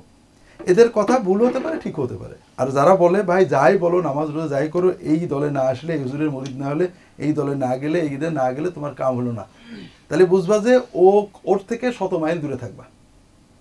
কারণ তারা আল্লাহ রসুলকে মানদণ্ড রাখেনি, তারপরে এসে একজন মানুষ বা একটা ব্যক্তির ইজতিহাদকে মানদণ্ড রেখেছে। কথা বুঝতে পেরেছো? তৃতীয় বিষয় হলো, তুমি প্রশ্ন করেছো যে যারা ভুল তাদের কি করব। যারা ভুল, কতটুকু ভুল এটা কোরআন সুন্নাহর আলোকে মানতে হবে, দেখতে হবে। ভুল যদি ছোটখাটো ভুল তো সবারই আছে, বুঝতে পেরেছো? আমরা তাদের বোঝার চেষ্টা করব, না হলে যার যার মতো চলবে। যেমন মনে করো আমাদের সমাজে অনেক শিক্ষা ব্যবস্থা আছে এবং শিক্ষা প্রতিষ্ঠান আছে, সবই শিক্ষা প্রতিষ্ঠান, সব তো একরকম না। কারো কেউ মোটামুটি ভালো, অল্প ভুল ত্রুটি আছে, কেউ অল্প ভালো, অনেক বেশি ভুল ত্রুটি। কারোর ভুল ত্রুটি সিস্টেমে, যেমন আলিয়া মাদ্রাসা, কওমি মাদ্রাসা, বিভিন্ন পদ্ধতির ভিতরে পদ্ধতিগত ভুল আছে। কারোর ভুল পদ্ধতিতেই শুধু নয়, ব্যবস্থাপনায়, প্রয়োগে, অর্থাৎ শিক্ষক ঠিক মতো না, শিক্ষকের যোগ্যতা নেই। কথা বুঝতে পেরেছো? এখন এক্ষেত্রে আমরা কখনো মোটামুটি সমালোচনা করি, ভাই এটা ঠিক করেন, কখনো দেখি যে যা করছে আমরা একটা করি। কথা বুঝতে পেরেছো? যে আমার দৃষ্টিতে সুন্নাহর আলোকে এটা বেশি ভালো। এই জন্য যারা মুসলমান তাদের সবাইকে সাইজ করে একমতে নিয়ে আসতে হবে, এটা কিন্তু হবে না, এটা নিয়মও না। আমাদের দায়িত্ব হলো যিনি মুসলমান বলে দাবি করেন তাকে ভালোবাসা, সব মুসলমান আমার ভাই এটা মনে করা, বিশ্বাস করা, অন্তর দিয়ে মনে করা। মুসলমানদের রাজনৈতিক, সামাজিক, ধর্মীয় দল উপদলের কারণে তাকে দুশ্মন মনে না করা, ভিন্ন দল মনে না করা। তার বিচারটা হবে কোরআন সুন্নাহর আলোকে, দলের কারণে না। যেমন মনে করো আমি আমার মনে একটা দল আছে, বা আমার শ্বশুর ফুরফুরা পীর সাহেব মনে করে আমি ফুরফুরা পীর সাহেবের দল হলাম, তো হইলো একজন মানুষ ফুরফুরা পীর সাহেবের মুরিদ, আরেকজন মানুষ হয়তো তবলিগ অথবা জামাত ইসলাম অথবা চরমনে একটা কিছু হবে। ফুরফুরা পীর সাহেবের মুরিদ নামাজ পড়ে দাঁড়িয়ে রাখে না, বইয়ের পর্দা করায় না, ও রোজা রাখে, ছেলেকে মাদ্রাসায় দিইনি, ছেলে পেলে নামাজ কালাম ঠিক করে পড়ে না, কিন্তু ফুরফুরাজের প্রচণ্ড ভক্ত, আমাকে একেবারে দুলাভাই বলে পাগল হাদিয়াও দেয়। আর একজন মনে করো তবলিগের বা অন্য কোনো দলের, সে নামাজ পড়ে, যেমন ফুরফুরা মুরিদ নামাজ পড়ে, কিন্তু অতিরিক্ত সে বউকে পর্দা করায়, ছেলেকে কোরআন শিখিয়েছে, নিজে দাড়িটাও রেখেছে। মনে করো আমার বিচারে দুইজনের ভিতরে বেশি কাছের কি হবে? বুঝতে পেরেছো? যদি আমি ইসলামকে মানদণ্ড রাখি, মোহাম্মদ সাল্লাল্লাহু আলাইহি ওয়াসাল্লামকে মানদণ্ড রাখি, আর যদি ফুরফুরা হুজুরকে মানদণ্ড রাখি, তা আমরা এখানে মারাত্মক ভুল করছি। দল দিয়ে মত দিয়ে মানুষের বিচার হয় না, মানুষের বিচার হবে কোরআন দিয়ে, রাসূলুল্লাহ সাল্লাম দিয়ে। তার ভিতরে যতটুকু পাবো ততটুকু সে আমার প্রিয় কাছের। আর সমালোচনাও ওরকম হবে, দলীয় হবে না। আমাদের সমাজের বড় দোষ হয়ে গেছে, প্রত্যেকে একটা দলের ভুল ধরি, এরপরে ভুলগুলো তুলে এমনভাবে ধরি যে দল থেকে তওবা করে আমার দলে না আসা পর্যন্ত তোমার আর কোনো নাজাত নেই। অর্থাৎ আহলে হাদিসরা যখন হানাফিদের সমালোচনা করেন তখন দল হিসেবে করেন যে তুমি যত ভালোই হও, হানাফি ত্যাগ করে আহলে না হবে, তোমার জান্নাতের কোনো দরজা আমরা চাবি দিতে হবে, তুমি খুলতে পারবে না। হানাফিরা যখন আহলে হাদিসের সমালোচনা করেন তখন কিন্তু মসলার সমালোচনা করেন না। তুমি যাই বলো না কেন, তোমার মূল আহলে হাদিস হওয়াটাই হলো তোমার দোজখে যাওয়ার কারণ। তুমি যতক্ষণ না তওবাতিল্লাহ করে আমার হানাফি না হচ্ছ ততক্ষণ তোমার বেহেশতে যাওয়ার উপায় নেই। ঠিক জামাত বিরোধী যখন জামাতের সমালোচনা করে তখন তারা দলের সমালোচনা করে। তারা এটা বলে না যে তোমাদের সব ভালো আছে বা এটা ভুল, এটা ঠিক করে তোমরা জামাতেই থাকো, এটা বলে না। বলে তোমাদের জামাত মানেই খারাপ, তোমরা আগে জলদি আমার দলে এসো। ঠিক চরমায় ঠিক। তো প্রত্যেকে আমরা কি করি, দলগতভাবে মানুষের সমালোচনা করি। আমাদের কথা হলো যাই বলো তোমার দল খারাপ, তোমাকে সব ছেড়ে তওবাতিল্লাহ করে আমার দলে আসতে হবে। কথা বুঝেছো? এটা আমরা মনে করি যে অত্যন্ত ভুল মানহাজ। মুসলমানরা প্রত্যেকে তার মাদ্রাসা, তার শিক্ষা ব্যবস্থা, তার ধর্ম ব্যবস্থা নিয়ে থাকবে। আমি তার বলবো যে ভাই আপনি আলহামদুলিল্লাহ অনেক কিছু ভালো করেন, এই কাজগুলো ভুল। আপনি আপনার দলেই থাকেন, আপনার প্রতিষ্ঠানই চালান, কিন্তু আপনার এইগুলো ভুল দূর করলে আপনি ইনশাআল্লাহ আরো ভালো হবেন, আল্লাহর কাছে আরো সওয়াব পাবেন। তিনি যদি করেন আলহামদুলিল্লাহ, না করলে আমরা কি করবো? বান্দা কার? ইবাদত করছে কার জন্য? আল্লাহ। আল্লাহ বুঝবে। আমি যেটাকে সহি সুন্নত মনে করছি আমি এর বাইরে যাবো না। কিন্তু একজন মুসলমান নামাজও পড়ছে, আবার একটা বেদাত করছে, নামাজও করছে, একটা নাজায়েজ কাজ করছে, রোজাও রাখছে, একটা পাপ করছে, আমি তার ব্যাপারে এত অস্থির হতে যে নামাজই পড়েন, রোজা রাখেন, অমুসলমান, আমরা তাদেরকে ইসলাম গ্রহণের চেষ্টা করবো। হ্যাঁ, এনাদের ভুল ত্রুটিগুলো বলতে পারি। এটা হলো মূল বিষয় যে আমাদের সমাজে সারা বিশ্বে ইসলামের নামে অনেক দল আছে, মতবাদ আছে। আমরা মনে করি কোনো মতবাদই অ্যাবসলিউট ইসলাম না, ইসলাম থেকে নেওয়া, যারা নিয়েছেন তাদের সাথে ভুল রয়েছে। দ্বিতীয়ত হলো ভুলের কারণে কেউ ইসলামের বাইরে যাননি। আমার নিজেরও ভুল হতে পারে, তাদের ভুল ইচ্ছাকৃত হলে হারামের পর্যায়ে গেলে গুনাহগার হবে। তারাও আমার ভাই, আমরা তাদের সংশোধনের চেষ্টা করব। না হলে আমরা বলবো যে মুসলমান গুনাহ সহ আছেন, এটার মাধ্যমে তার অন্যায়টাকে মেনে নিচ্ছি না, অন্যায়টাকে অন্যায় বলা সহ আমি তার ন্যায়টাকে মেনে নিচ্ছি। এটা হলো মূল। এখানে আর সম্পূরক কিছু জানতে চাও? তোমাদের মনে এই প্রশ্নের উপরে কোনো প্রশ্ন জেগেছে যে না এটা এরকম কিভাবে হলো, কেন হবে? স্যার আমি জানতে চাচ্ছি এই প্রশ্নের সম্পূরক প্রশ্ন হিসেবে এই প্রশ্নটা করতে চাচ্ছি যে একজন ব্যক্তি তিনি দলগতভাবে আওয়ামী লীগ করেন, তিনি নামাজ পড়েন, রোজা রাখেন, হজ করেন, জাকাতও দেন, স্ত্রীকে পর্দাও করান। আরেকজন ব্যক্তি তিনি জামাত ইসলাম করেন, তিনিও ওই আমলগুলি সবই করেন। কিন্তু এই দুইজন ব্যক্তির ভিতরে যিনি আওয়ামী লীগ করেন তাকে যিনি জামাত করেন তিনি বলতেছেন যে উনি আওয়ামী লীগ করেন, এই জন্য ওনার সমস্ত আমলই বরবাদ, উনি জান্নাতে যাবেন না, আমরাই জান্নাতে যাব। তো এ ব্যাপারে আপনি কি বলবেন স্যার? জি, প্রথম কথা হলো তোমার প্রশ্নটা হলো তাত্ত্বিক, প্র্যাকটিক্যাল না। তুমি সমাজ থেকে আমাকে বের করে দাও যে একজন লোক নামাজ পড়ে, রোজা রাখে, হজ করে, জাকাত দেয়, আমলিক করে। কথা বুঝেছো? কারণ সাধারণভাবে আমাদের দেশে রাজনৈতিক দলগুলো যারা করেন অ্যাক্টিভ, তারা সমাজের বৃহৎ সংখ্যাগরিষ্ঠ 90% মানুষ যারা নামাজ ঠিক করে পড়েন না, রোজা ঠিক করে করেন না, ইসলাম ভালোবাসেন, নিজেদেরকে মুসলমান দাবি করেন, কিন্তু দিন প্র্যাকটিসিং না। কথা বুঝতে পেরেছো? সমাজের মানুষ দুই রকমের, প্র্যাকটিসিং মুসলিম, নন প্র্যাকটিসিং মুসলিম। এক ধরনের মুসলমান যারা মুসলমান দাবি করেন এবং নামাজ, রোজা, হজ, জাকাত পালন করেন। আরেক ধরনের মুসলমান যারা নামাজ, রোজা, হজ, জাকাত ঠিক করে করেন না, করলে এটা করেন তো ওইটা করেন, ওইটা করেন তো ওইটা করেন না। বুঝতে পেরেছো? তে প্র্যাকটিসিং মুসলমান বাংলাদেশে 10%ও না। বিশেষ করে তুমি যে প্র্যাকটিস বলেছো, বউকেও পর্দা করায়, ছেলেকেও দিন শিখায়, নামাজ পড়ে, রোজা রাখে, হজ দেয়, জাকাত দেয়, এই ধরনের মুসলমান বাংলাদেশে 10%ও না। আর এই 10% মুসলমান সাধারণত আওয়ামী লীগ, বিএনপি, জাতীয় পার্টি, সেকুলার রাজনীতিগুলোতে এত অ্যাক্টিভ না। তারা হয় কেউ জামাত করে, কেউ তবলিগ করে, কেউ চরমনাই করে, ইসলামী বিভিন্ন ধর্মীয় গ্রুপে তারা অ্যাক্টিভ। কথা বুঝতে পেরেছো? এই জন্য যে তুমি যে বললে এটা অনেক আমরা শুনি, এটা ইসলামী রাজনীতি যারা করেন তারা ভিন্ন দলকে সাইজ করার জন্য এই কথাটা তাত্ত্বিক বলেন যে একজন নামাজ পড়ে, রোজা রাখে, হজ করে, জাকাত দেয়, পর্দা করে, এই করে সেই করে, কিন্তু সে ইসলামী শাসন ব্যবস্থা চায় না, কাজে সে মুসলমান কিনা। এই প্রশ্নটা একেবারেই ভিত্তিহীন। তুমি সমাজ থেকে একজনও আমাকে এনে দিতে পারবা না যে তুমি যেটা যেখানে আঘাত দিয়েছো সেই জায়গায় যেতে পারবা না। নামাজ পড়ে, রোজা রাখে, হজ করে, জাকাত দেয়, পর্দা করায়, কোরআন শেখায়, মাদ্রাসা চালায়, অথচ সে ইসলামী শাসন ব্যবস্থা চায় না। এটা একটা বাজে কথা। দ্বিতীয় কথা হলো যে একটা ব্যক্তি ইসলামী শাসন ব্যবস্থা চায়, তার মনে চায় যে ইসলাম হোক, কিন্তু সে বিশ্বাস করতে পারে যে জামাত ইসলামের মাধ্যমে হবে না, এটা ওরা যোগ্য না। আওয়ামী লীগ যেহেতু একটা বড় দল, ওর মাধ্যমে আমরা যদি বলে কেউ কিছু করতে পারি, এ নিয়ে কেউ যেতে পারে, তুমি তার মনে ঢোকনি। এমনকি যারা ইসলামী দল করেন, যেমন জামাত ইসলাম, চরমনাই বা এই জাতীয় যত দল আছে, তারাও তো বিভিন্ন সেকুলার দলের সমর্থন করেন না? তো এই যে সেকুলার দল এক এক সময় এক একজনের সমর্থন করেন, তারা যে করেন এই যে সমর্থন, এটা তো ইসলাম না চাওয়ার কারণে না, ইসলাম চাওয়ার কারণে। যে সমর্থন তারা করতে পারেন সে আরেকজন করলে সমস্যা কি? তুমি একটা ইজতিহাদে একটা সেকুলার দলকে সমর্থন করেছো, আরেকজন আর এক ইজতিহাদে আরেকটা সেকুলার দলকে সমর্থন করেছে, এটা হতে পারে না। তবে মূল বিষয় হলো নামাজ পড়ে, রোজা রাখে, হজ করে, জাকাত দেয়, পর্দা করাই, এরকম কোনো মুসলমান কোনো এই সেকুলার দলগুলোতে অ্যাক্টিভ, এটা আমার মনে হয় এই বাংলাদেশের 15 কোটির ভিতরে একজন পাবে কিনা সন্দেহ। কথা বলছো? কাজে এই ধরনের কথা বলতে হয় না। কথা হলো যার ভিতরে ইমান আছে, যার ভিতরে নামাজ আছে, প্র্যাকটিস করেন, তিনি কখনো, এমনকি আওয়ামী লীগ, বিএনপি, জাতীয় পার্টি, সেকুলার বিভিন্ন দলের তাদের পাপগুলোকে সমর্থন করেন, তাদের অ্যাক্টিভ হতে পারে, এরকম। বরং উল্টো হয়, আওয়ামী লীগে ছিলেন, বিএনপিতে, জাতীয় পার্টিতে ছিলেন, নামাজ রোজা ভালো করেছেন, পরে এখন ইনঅ্যাক্টিভ হয়ে গেছে, এখন আর পারে না ওটা বসতে মিশতে। কথা বুঝতে পেরেছে? এটাই বাস্তবতা। না হয়তো জামাতে যান না, হয়তো তবলিগে যান না, হয়তো চরমনায় যান না, কিন্তু ইনঅ্যাক্টিভ হয়ে যান না। দলীয় ব্যাপারে প্রশ্ন করছো তুমি। জি, প্রথম কথা হলো যে আমরা অনেক সময় প্রত্যেকেই এজমার দোহাই দিই। কথা বুঝেছো?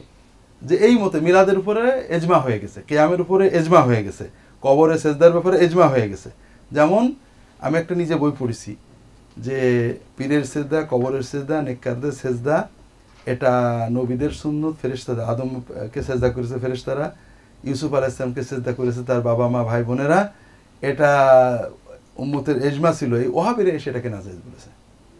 কথা বুঝেছো? প্রত্যেকে তার পক্ষে এজমার দাবি করে। তো বিষয় হলো চার মাযহাব সঠিক, এটার উপর এজমা, এইটুক ঠিক আছে, এর বাইরে যাওয়া যাবে না, এর কোনো একটা ধরে রাখতে হবে, এটার উপর কোনো এজমা হয়নি। কথা বুঝেছো? এটার উপর যোগ্যতার সার্টিফিকেট কে দেবে? তুমি, আমি, কেউ যদি মনে করে আমি যোগ্য, তোমার সমস্যাটা কি? এটা পরে আসি। দ্বিতীয় কথা হলো যে চার মাযহাবের উপরে এজমা, যে হ্যাঁ চার মাযহাব ঠিক, এটা চার মাযহাবকে মেনে নিয়েছেন মুসলিম উম্মাহ, এটা ঠিক আছে।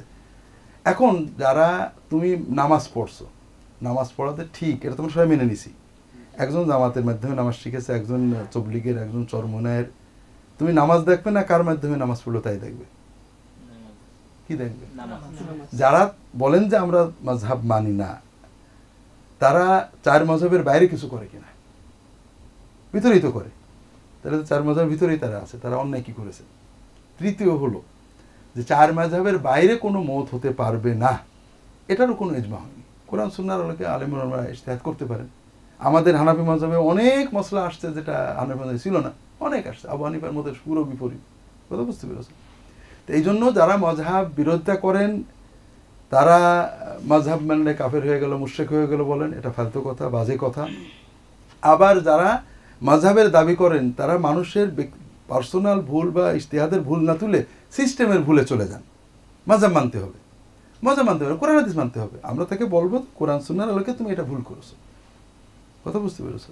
তো এই জন্য এই মাযহাবের আলোকে একজন হানাফি নামাজ পড়ছে আর একজন আহলে হাদিস নামাজ পড়ছে, সব বেশি কি পাচ্ছে হানাফি। তুমি কোন কোরআন কোন হাদিস দিয়ে এটা বলবে? বরং উল্টো হয়ে গেছে এখন। একজন হানাফি নামাজ পড়ছে, কোরআন সহি না, মুখে বুড়ির গন্ধ বেরোচ্ছে, দাড়ি চাষা আছে, পায়ের কাপড় হয়তো টাকুন নিচেই, তুমি তাকে খুব মহব্বত করে কোলে নিচ্ছ। আর একজন আহলে হাদিস, দাড়িটা সুন্দর আছে, নামাজও সহি, রফাদাইন করছে 2-4 বার, হয়তো আমিনও জোরে বলেছে, ওর নামাজই হলো না। কোন কোরআন কোন সুন্নাহ কোন মাযহাব দিয়ে তুমি এটা বললে? হানাফি মাযহাবে এই কথা আছে নাকি? আবু হানিফা বলেছেন এই কথা। এটাও নিষিদ্ধ দলাদলিরই একটা অংশ। আমরা এই ধরনের দলাদলি থেকে আল্লাহ তাআলার কাছে পানা চাই। কারণ যে নামাজ পড়ছে আমি নামাজ দেখবো, আমি তাকে বলতে পারি যে তুমি এই কাজটা করছো, এটা কোরআন সুন্নাহয় নেই, তোমার ভুল ইজতিহাদ। অথবা বলতে পারি যেটা সাধারণত ঘটে হানাফি আহলে হাদিসের, সেটা হলো প্রান্তিকতা। একজন লোক রফল আদান করছে, এটা কোনো নাজেজ কাজ করছে না, এটার প্রচুর হাদিস আছে এবং আবু হানিফাও নাজেজ বলেননি। কিন্তু সে যখন বলে রফাদাইন না করলে নামাজ হবে না, এটা হাদিস বিরোধী কথা বলে। আমাকে একজন বলছে রফাদাইন না করলে নামাজ হবে কিনা, হবে না, কেন হবে না? আমার কাছে শোনার পরে হয়নি, আমি একটু মাযহাবী লোক, তো ডক্টর সাইফুল্লাহকে ফোন করেছে, মানে কেন হবে না, এটা তো সহিহ হাদিস, এটা আব্দুল মাসুদের হাদিস। আবার এবার ফোন করেছে আর এক শেখকে, তার নাম আর বলবো না যেহেতু কিছু সমালোচনামূলক কথা আছে। তুমি না হবে না, কারণ প্রায় শতাধিক হাদিস আছে রফাদাইনের ব্যাপারে, কাজে রফাদাইন না করলে নামাজ হবে না অথবা গুনাহ হবে ইত্যাদি। তা আমাকে ফোন করেছে, আমাকে জিজ্ঞেস করার পরে ডক্টর সাইফুলকে জিজ্ঞেস করে তারপর ওনাকে ফোন করেছে। তা আমি বললাম যে ওই শেখকে বলো যে এই 100 হাদিস না, কয়েকজন সাহাবী থেকে আছে সহিহ হাদিস, এটা ঠিক। এই 100 হাদিসের ভিতরে কোনো একটা হাদিসে আছে নাকি যে রফাদাইনকে নামাজ হবে না? আছে নাকি? আছে? কেউ কি তোমাদের সামনে কখনো হাদিস দিয়েছে যে রাসূলুল্লাহ সাল্লাল্লাহু আলাইহি ওয়াসাল্লাম বলেছেন রফাদাইন না করলে নামাজ হবে না? লা সলাতা লিমান লাম ইয়াকরা, এটা আছে। লা সলাতা লিমান লাম ইয়ারফা'ল ইয়াদাইনি ইনদা রুকুই ওয়া ইনদা কাওমাতি মিনহা, আছে নাকি? যে তুমি কেন দাবি করলে? তাহলে তোমার দাবিটা হাদিস বিরোধী হলো, কথা বুঝতে পারোনি? তো এই জন্য প্রান্তিকতা ওইখানে। তুমি বলছো রফাদাইন না করার হাদিস সহি, গুড, এটা সহি, এটাকে দুর্বল বলা, আব্দুল মাসুদকে খারাপ বলা, এটা সত্যই দুঃখজনক। সহি হাদিসকে ঘুরিয়ে ফিরে বাতিল করার চেষ্টা ঠিক না। কিন্তু তুমি যখন বললে যে তুমি রফাদাইন করছো, ওটা নবীজি করেননি, ওটা হ্যান করেছে, তোমার নামাজ হবে না, হ্যান হবে ত্যান হবে, এটা তোমার প্রান্তিক কথা। এটা কোরআনও বলে না, হাদিসও বলে না, মাযহাবও বলে না।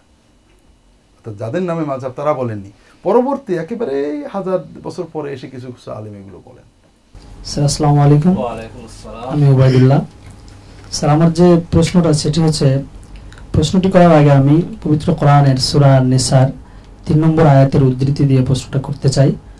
মহান আল্লাহ সুবহানাহু ওয়া তাআলা পবিত্র কোরআনের সূরা আন-নিসার 3 নম্বর আয়াতে বলেছেন, ফানকিহু মা তাবা লাকুম মিনান নিসাই মাসনা ওয়া সুলাসা ওয়া রুবা', অর্থাৎ তোমরা তোমাদের পছন্দ মতো 2, 3 অথবা 4 জন নারীকে বিবাহ করো। তো আমার প্রশ্নটা হচ্ছে যে আল্লাহ পাক রব্বুল আলামিন এখানে নির্দেশ দিয়েছেন 2, 3 অথবা 4 জন নারীকে বিবাহ করার জন্য। তো আমার প্রথম প্রশ্ন হচ্ছে, যদি কোনো ব্যক্তি একটা বিবাহ করেন তাহলে এই আয়াতের উপরে আমল করা হবে কিনা, এটা হচ্ছে প্রথম প্রশ্ন।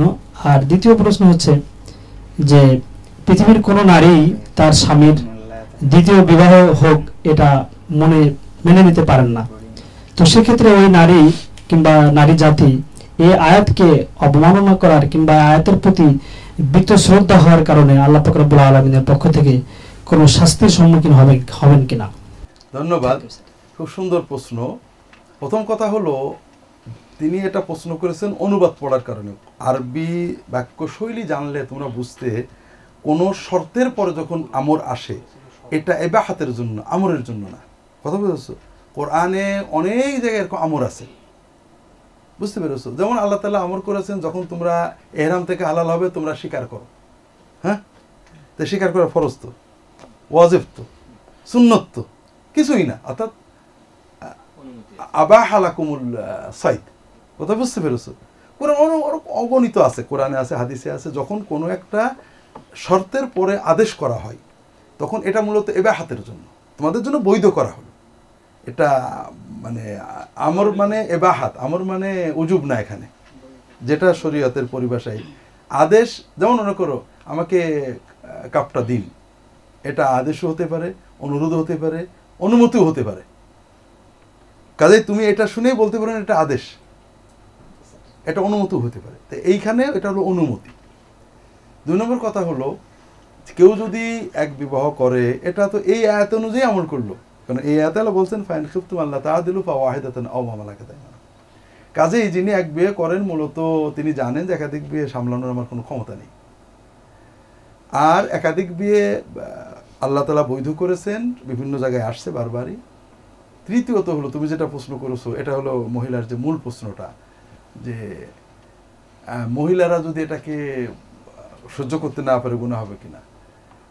মোটেও গুনাহ হবে না, বরং এটা মহিলাদের ফিতরত, তবে প্রয়োজনে মেনে নিতে হবে। যেমন ফাতেমা রাদিয়াল্লাহু তাআলা আনহার জীবদ্দশায় আলী বিবাহ করতে চাইছিলেন, স্বয়ং রাসূলুল্লাহ সাল্লাল্লাহু আলাইহি ওয়াসাল্লাম নিষেধ করেছেন, আমার ফাতেমার সতী নেন না, ঠিক আছে না? তাই বলবেন নাকি রাসূলুল্লাহ সাল্লাল্লাহু আলাইহি ওয়াসাল্লাম এটা খারাপ কাজ করেছেন বা ফাতেমা খারাপ করেছেন? এটা তো মানবীয় ফিতরত। মানবীয় ফিতরতে যদি যেটা অপছন্দ হয় সেটাকে মানবীয় ফিতরতে, মানবীয় প্রকৃতিতে, সহজাত অনুভূতিতে যদি কেউ অপছন্দ করে, এর ভিতরে কোনো পাপ নেই। এটা তো একটা বৈধ ব্যাপার।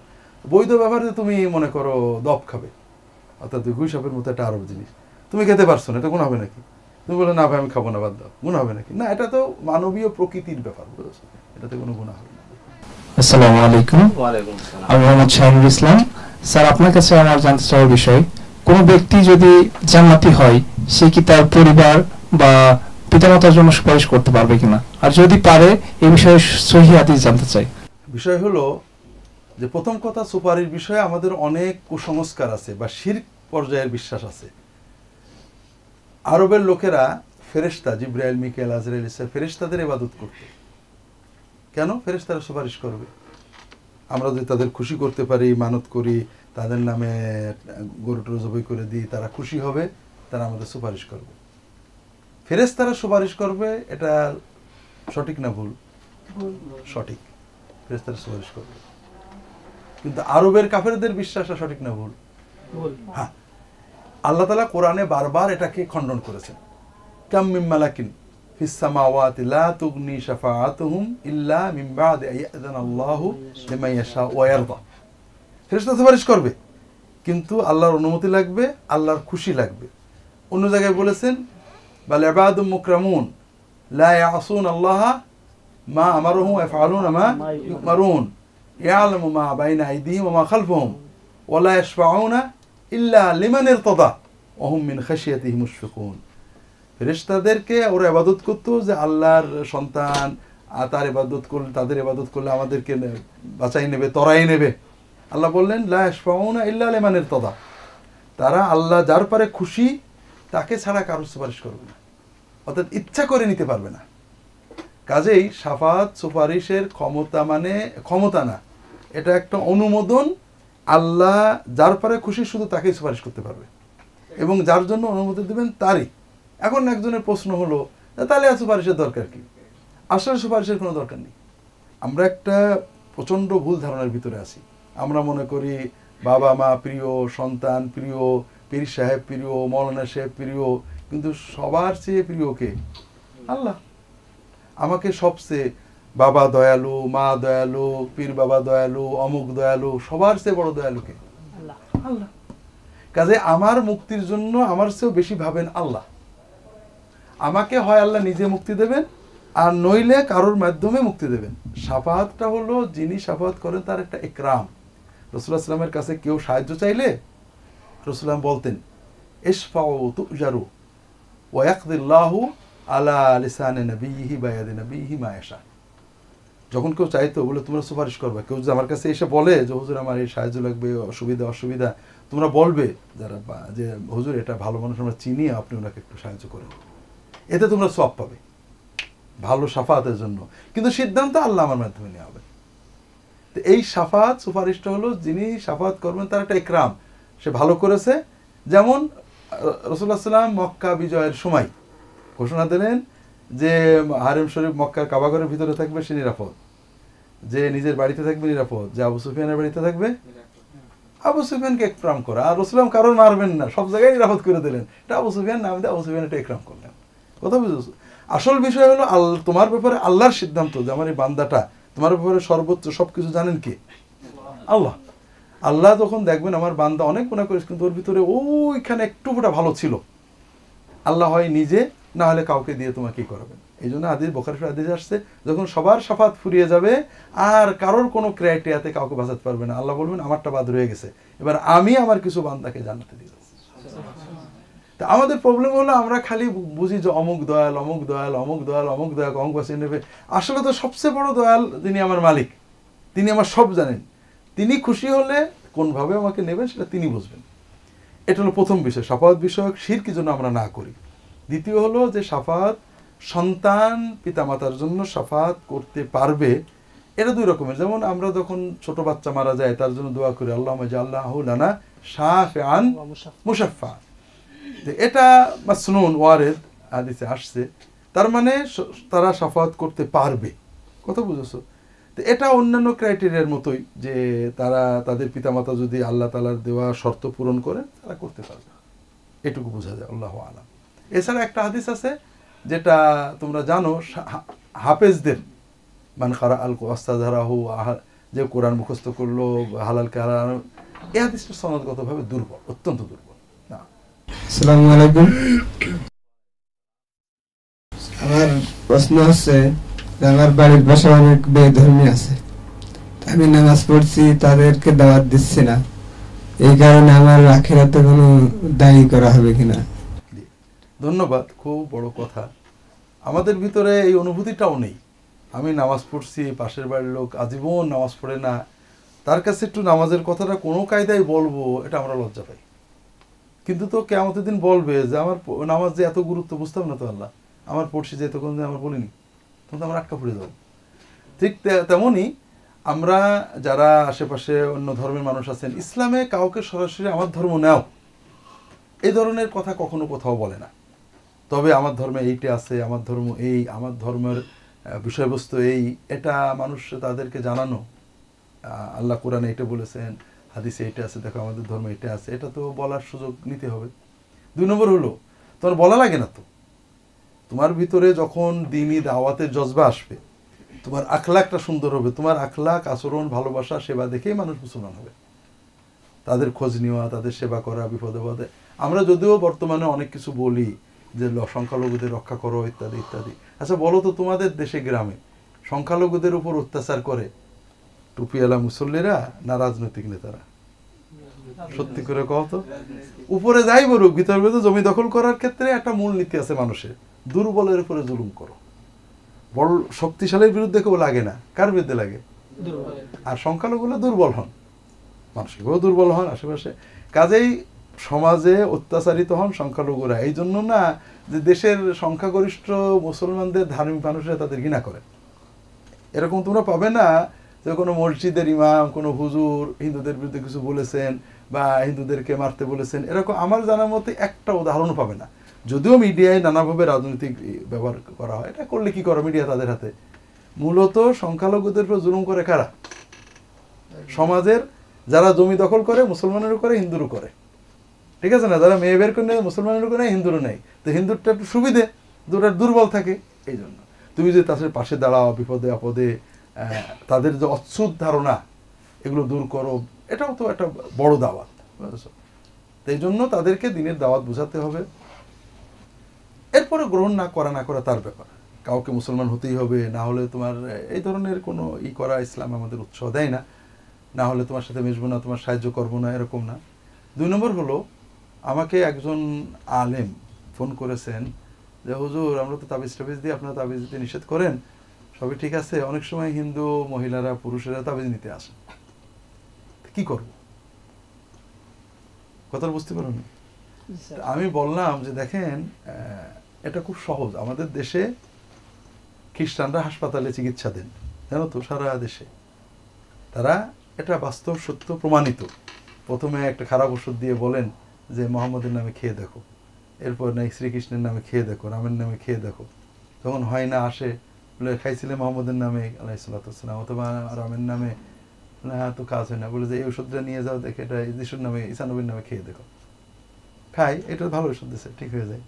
বলে যে যিশু তোমাকে ও রোগ থেকে মুক্ত করেছেন, সেই যিশু তোমাকে জান্নাতেও নিয়ে আখিরাতেও মুক্ত করবে, তুমি যিশুর দলে এসো। প্রতারণা করে তারা, সম্পূর্ণ প্রতারণার মাধ্যমে তারা এটা করছেন।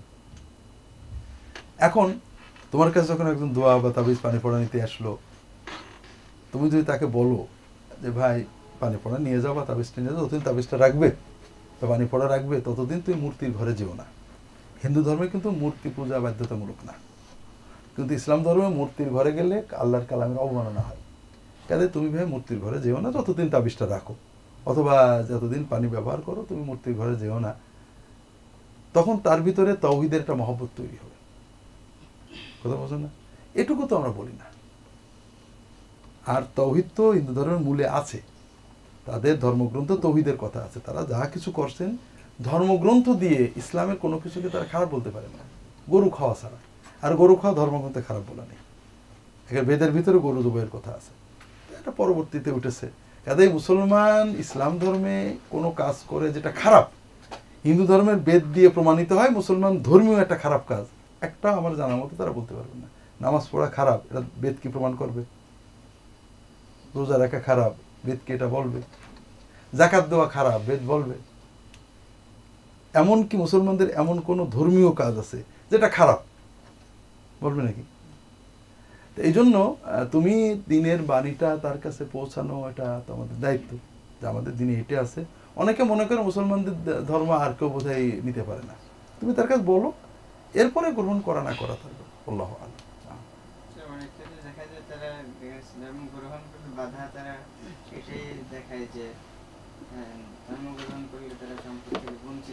হ্যাঁ, এটা এটা বাস্তব।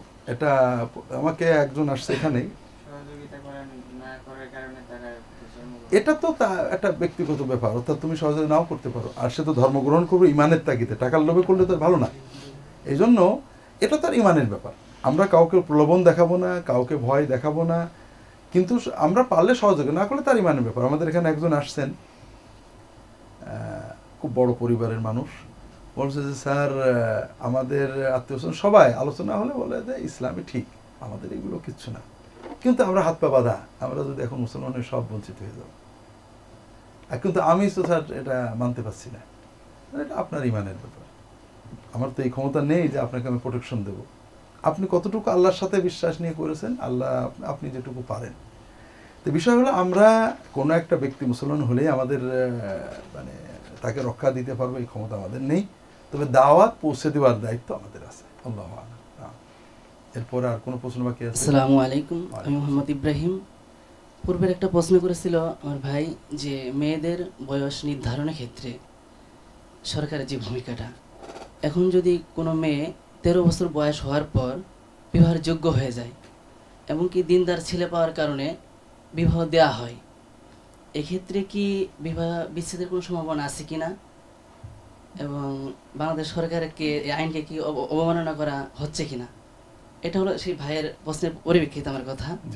আর আমার প্রশ্ন হলো, বর্তমান যে যৌতুক প্রথা, আমি জানি যৌতুক নিয়ে হারাম, যদি এরপরও যদি বাবার জোর জবরদস্তির কারণে আমি যৌতুক নেই, নেওয়ার পরে পরবর্তীতে আমি চিন্তা করি যে আমি সাবলক হওয়ার পরে বা আমার কাছে অর্থ সম্পদ আসার পরে টাকাটা আমি তার কাছে ফেরত দেব, এখানে একটা হেকমত যদি অবলম্বন করি, এতে কি বিবাহের কোনো বিচ্ছেদের সম্ভাবনা আছে কিনা?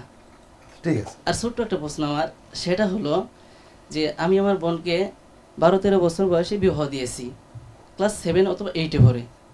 এমন সময় স্বামী এবং আমার বোনজাম এবং বোন দুজনের সম্মতির মাধ্যমে তারা যদি খাসপর্দা করে, এতে কি তার অধিকারের উপরে কোনো হস্তক্ষেপ করা হলো কিনা, এটা একটু জানতে চাই।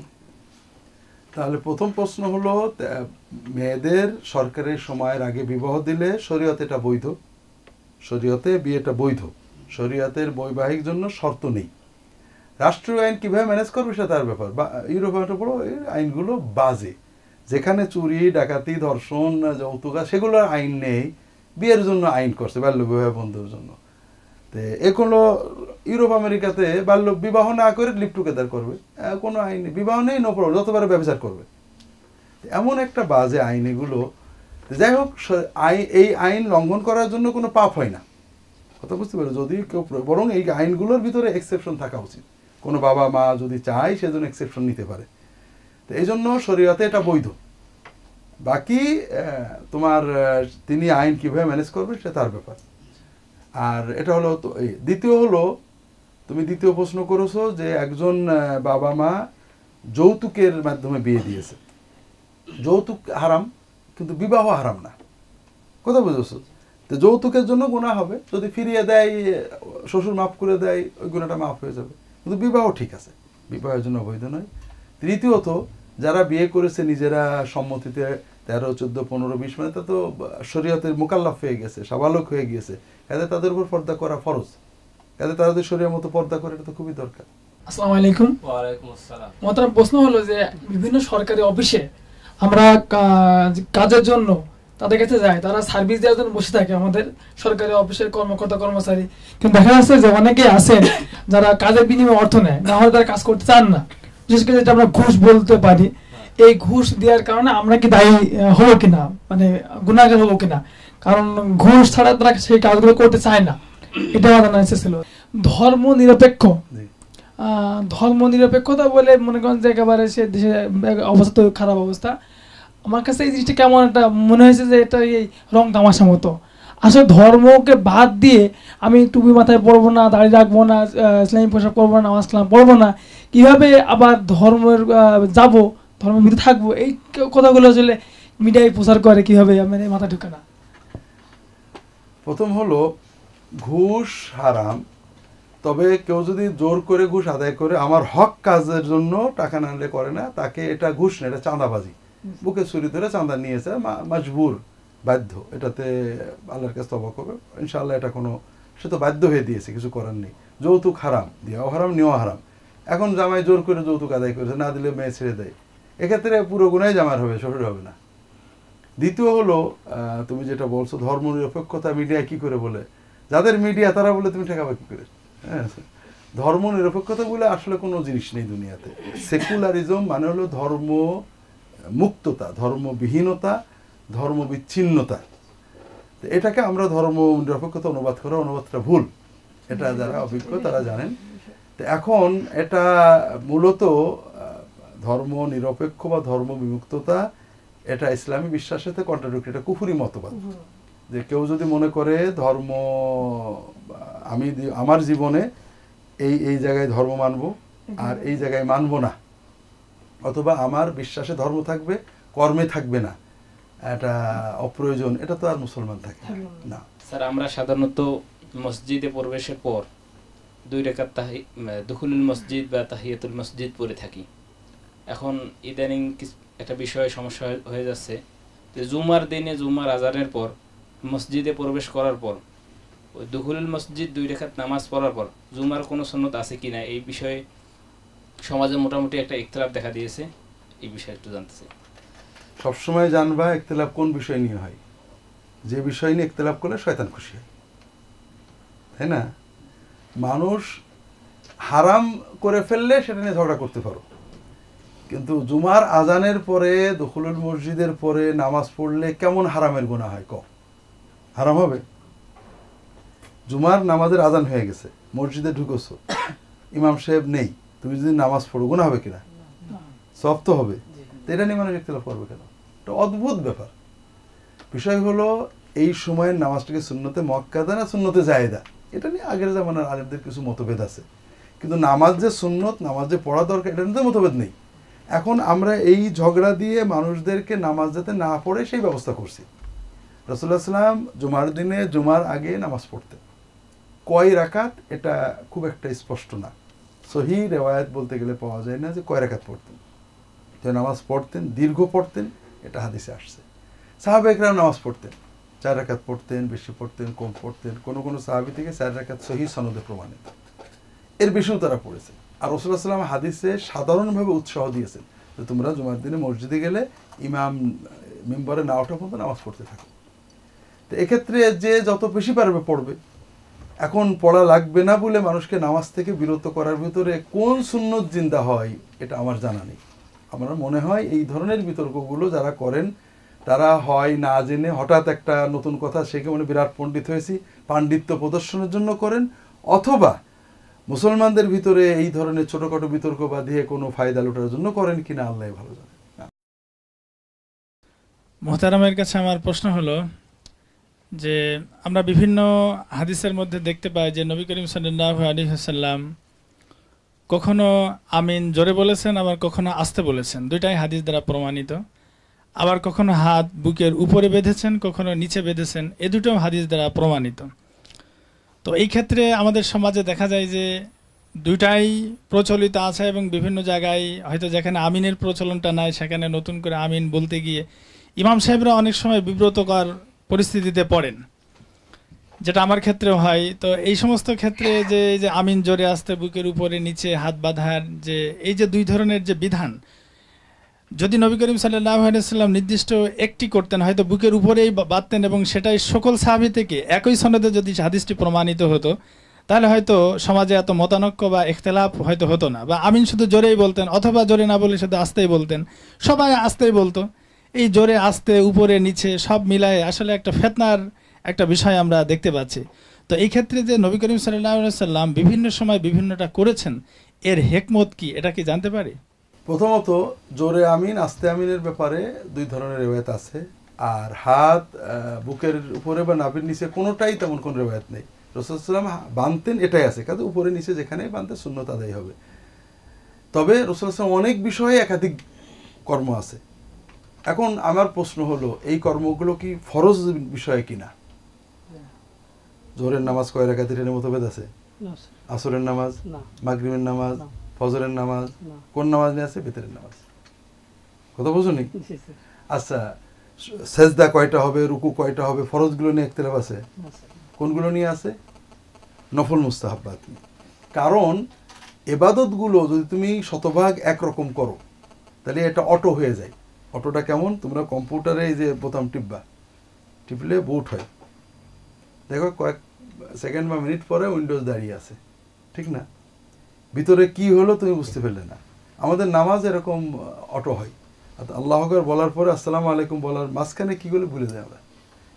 কিন্তু যখন নামাজ অল্টারনেট করবা তখন দেখবা নামাজে মনোযোগ থাকে। কথা বুঝতে পেরেছো?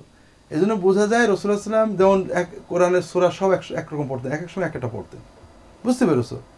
ঠিক তেমনই কিছু কিছু ফেয়ালে একাধিক রেওয়ায়াত সহিহ, যেমন রফলের দিন একবার করা, একাধিকবার করা, এতে মনে হয় রাসূলুল্লাহ সাল্লাল্লাহু আলাইহি ওয়াসাল্লাম এগুলো অল্টারনেট করতেন।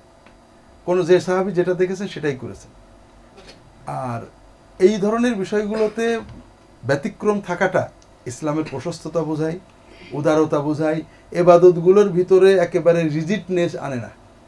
বিভিন্ন সময় বিভিন্ন দোয়া, বিভিন্ন সূরা, বিভিন্ন জিকির, বিভিন্ন হায়াত, বিভিন্ন পদ্ধতিতে এবাদতের সচেতনতা বাড়ে। আর যে সাহাবী যেটা দেখেছেন সেটা বলেছেন।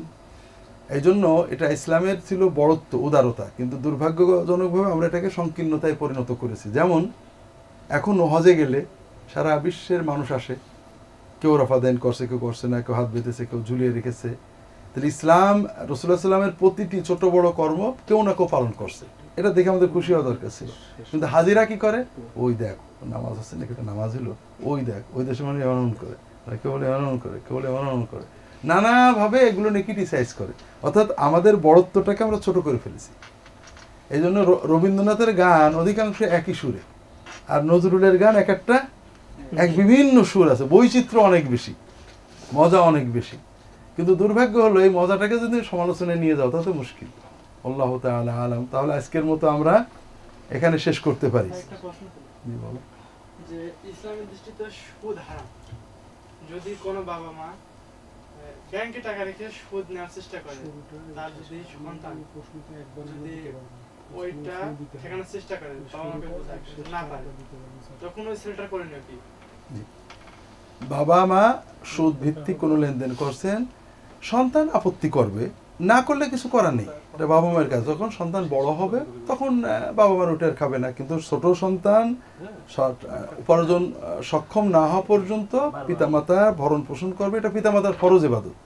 আর সন্তান উপার্জন অক্ষম হয়ে সে পিতামাতার ভরণ পোষণ করবে, এটা সন্তানের ফরজ দায়িত্ব। এই জন্য এক্ষেত্রে তেমন কিছু করার নেই, পিতামাতার ভালো মন্দ তার, সন্তান আদবের সাথে তাদেরকে বোঝানোর চেষ্টা করবে, না হলে মেনে নিয়ে থাকবে, যখন নিজের পায়ে চলার মতো হবে তখন নিজের ভরণ পোষণ নিজে চালাবে, এটা করতে হবে। আল্লাহু আলাম।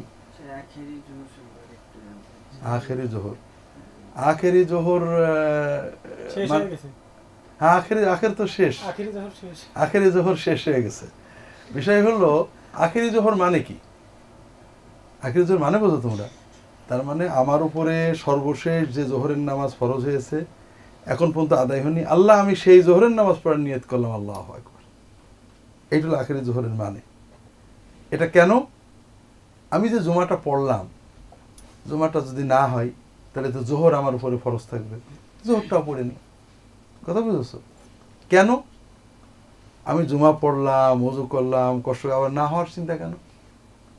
কারণ কোন কোন ফকিহ বলেছেন যে জুমার নামাজ জায়েজ হওয়ার জন্য শর্ত হলো যে সেখানে একটা শহর হতে হবে, আর শহর হওয়ার শর্ত হলো সেখানে একজন ইসলামী বিচারক থাকবে, যিনি ইসলামী শরিয়া প্রতিষ্ঠা করবেন।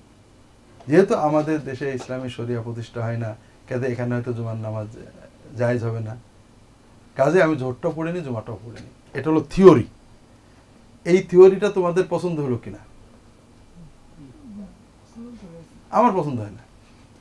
আমি যদি মনে করি জুমার নামাজ হবে না, জোহর পড়বো। কথা বুঝতে পারছো না? যে কোনো একটা পড়বো।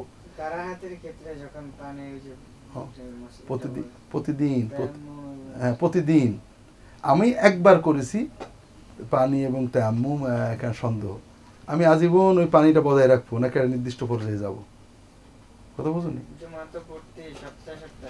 জুমা প্রতি সপ্তাহে আমি একটা মশলা ফাইনাল করবো যে আমার দেশে জুমা বৈধ না অবৈধ। যদি অবৈধ হয় পড়বো না, আর বৈধ হলে জুমা পড়বো। বরং যে ব্যক্তি জুমা পড়ে তার নিয়ত থেকে জুমা বোধহয় বৈধ হলো না, তার আসলে জুমা হয় না, তার নিয়তই তো হয়নি। হ্যাঁ স্যার, এই জন্য এটা একদমই বাজে একটা মাসালা। এটা আলেমরা দিছিলেন কি জন্য? একটা বিশেষ কারণে। কিছু মানুষ পাক ভারত উপমহাদেশে বা অনেক দেশে ব্রিটিশ টিশি আসার পরে এটা বল দারুল হারব হয়ে গেছে, জুমা পড়বো না, এই চিন্তা জুমা বাদ দিয়ে দিছিল। তাদেরকে বোঝানোর জন্য ঠিক আছে বা জুমাটা পড়ো, ইসলামের একটা বড় ইবাদত, সাথে জোহরটা পড়ে নাও। এটা একটা তাৎক্ষণিক ওই অস্থায়ী মশালা ছিল। কিন্তু আমি প্রথম কথা হলো আমাদের দেশে জুমা বৈধ, আমি 100% মুতমাইন যে জুমা বৈধ, জুমা ফরজ, জুমা না পড়লে গুনাহ হবে। কিন্তু আমার ওই সন্দেহ টন্দেহ নেই তো। আমার মুসলিম দেশে যেমন এজিদের সময়ে, আকবরের দিনে, এলাহের সময়ে জুমা বৈধ ছিল, জুমা ফরজ ছিল, আমাদের সকল মুসলিম দেশে জুমা ফরজ। এমনকি অমুসলিম দেশে যেখানে মুসলমানদের ইবাদতের স্বাধীনতা, সেখানে জুমা ফরজ। কাজেই আমি আবার সন্দেহ করে জোহর পড়তে যাব, মানে একই জিনিস, প্রত্যেক নামাজের শেষে সন্দেহের জন্য 2 রাকাত করে 2টো করে সওসিজদা দেবো। সিস্টেমটা কেমন হলো? ও ভুল হইতে পারে তো, এটা কোনো সিস্টেম না। আল্লাহু আ'লাম। সুবহানাকা আল্লাহুম্মা ওয়া বিহামদিকা আশহাদু আল্লা ইলাহা ইল্লা আনতা আস্তাগফিরুকা ওয়া আতুবু ইলাইক। আল্লাহুম্মা সাল্লি আলা মুহাম্মাদ ওয়া আলিহি ওয়া সাল্লাম। আজকের মতো আমরা শেষ করছি।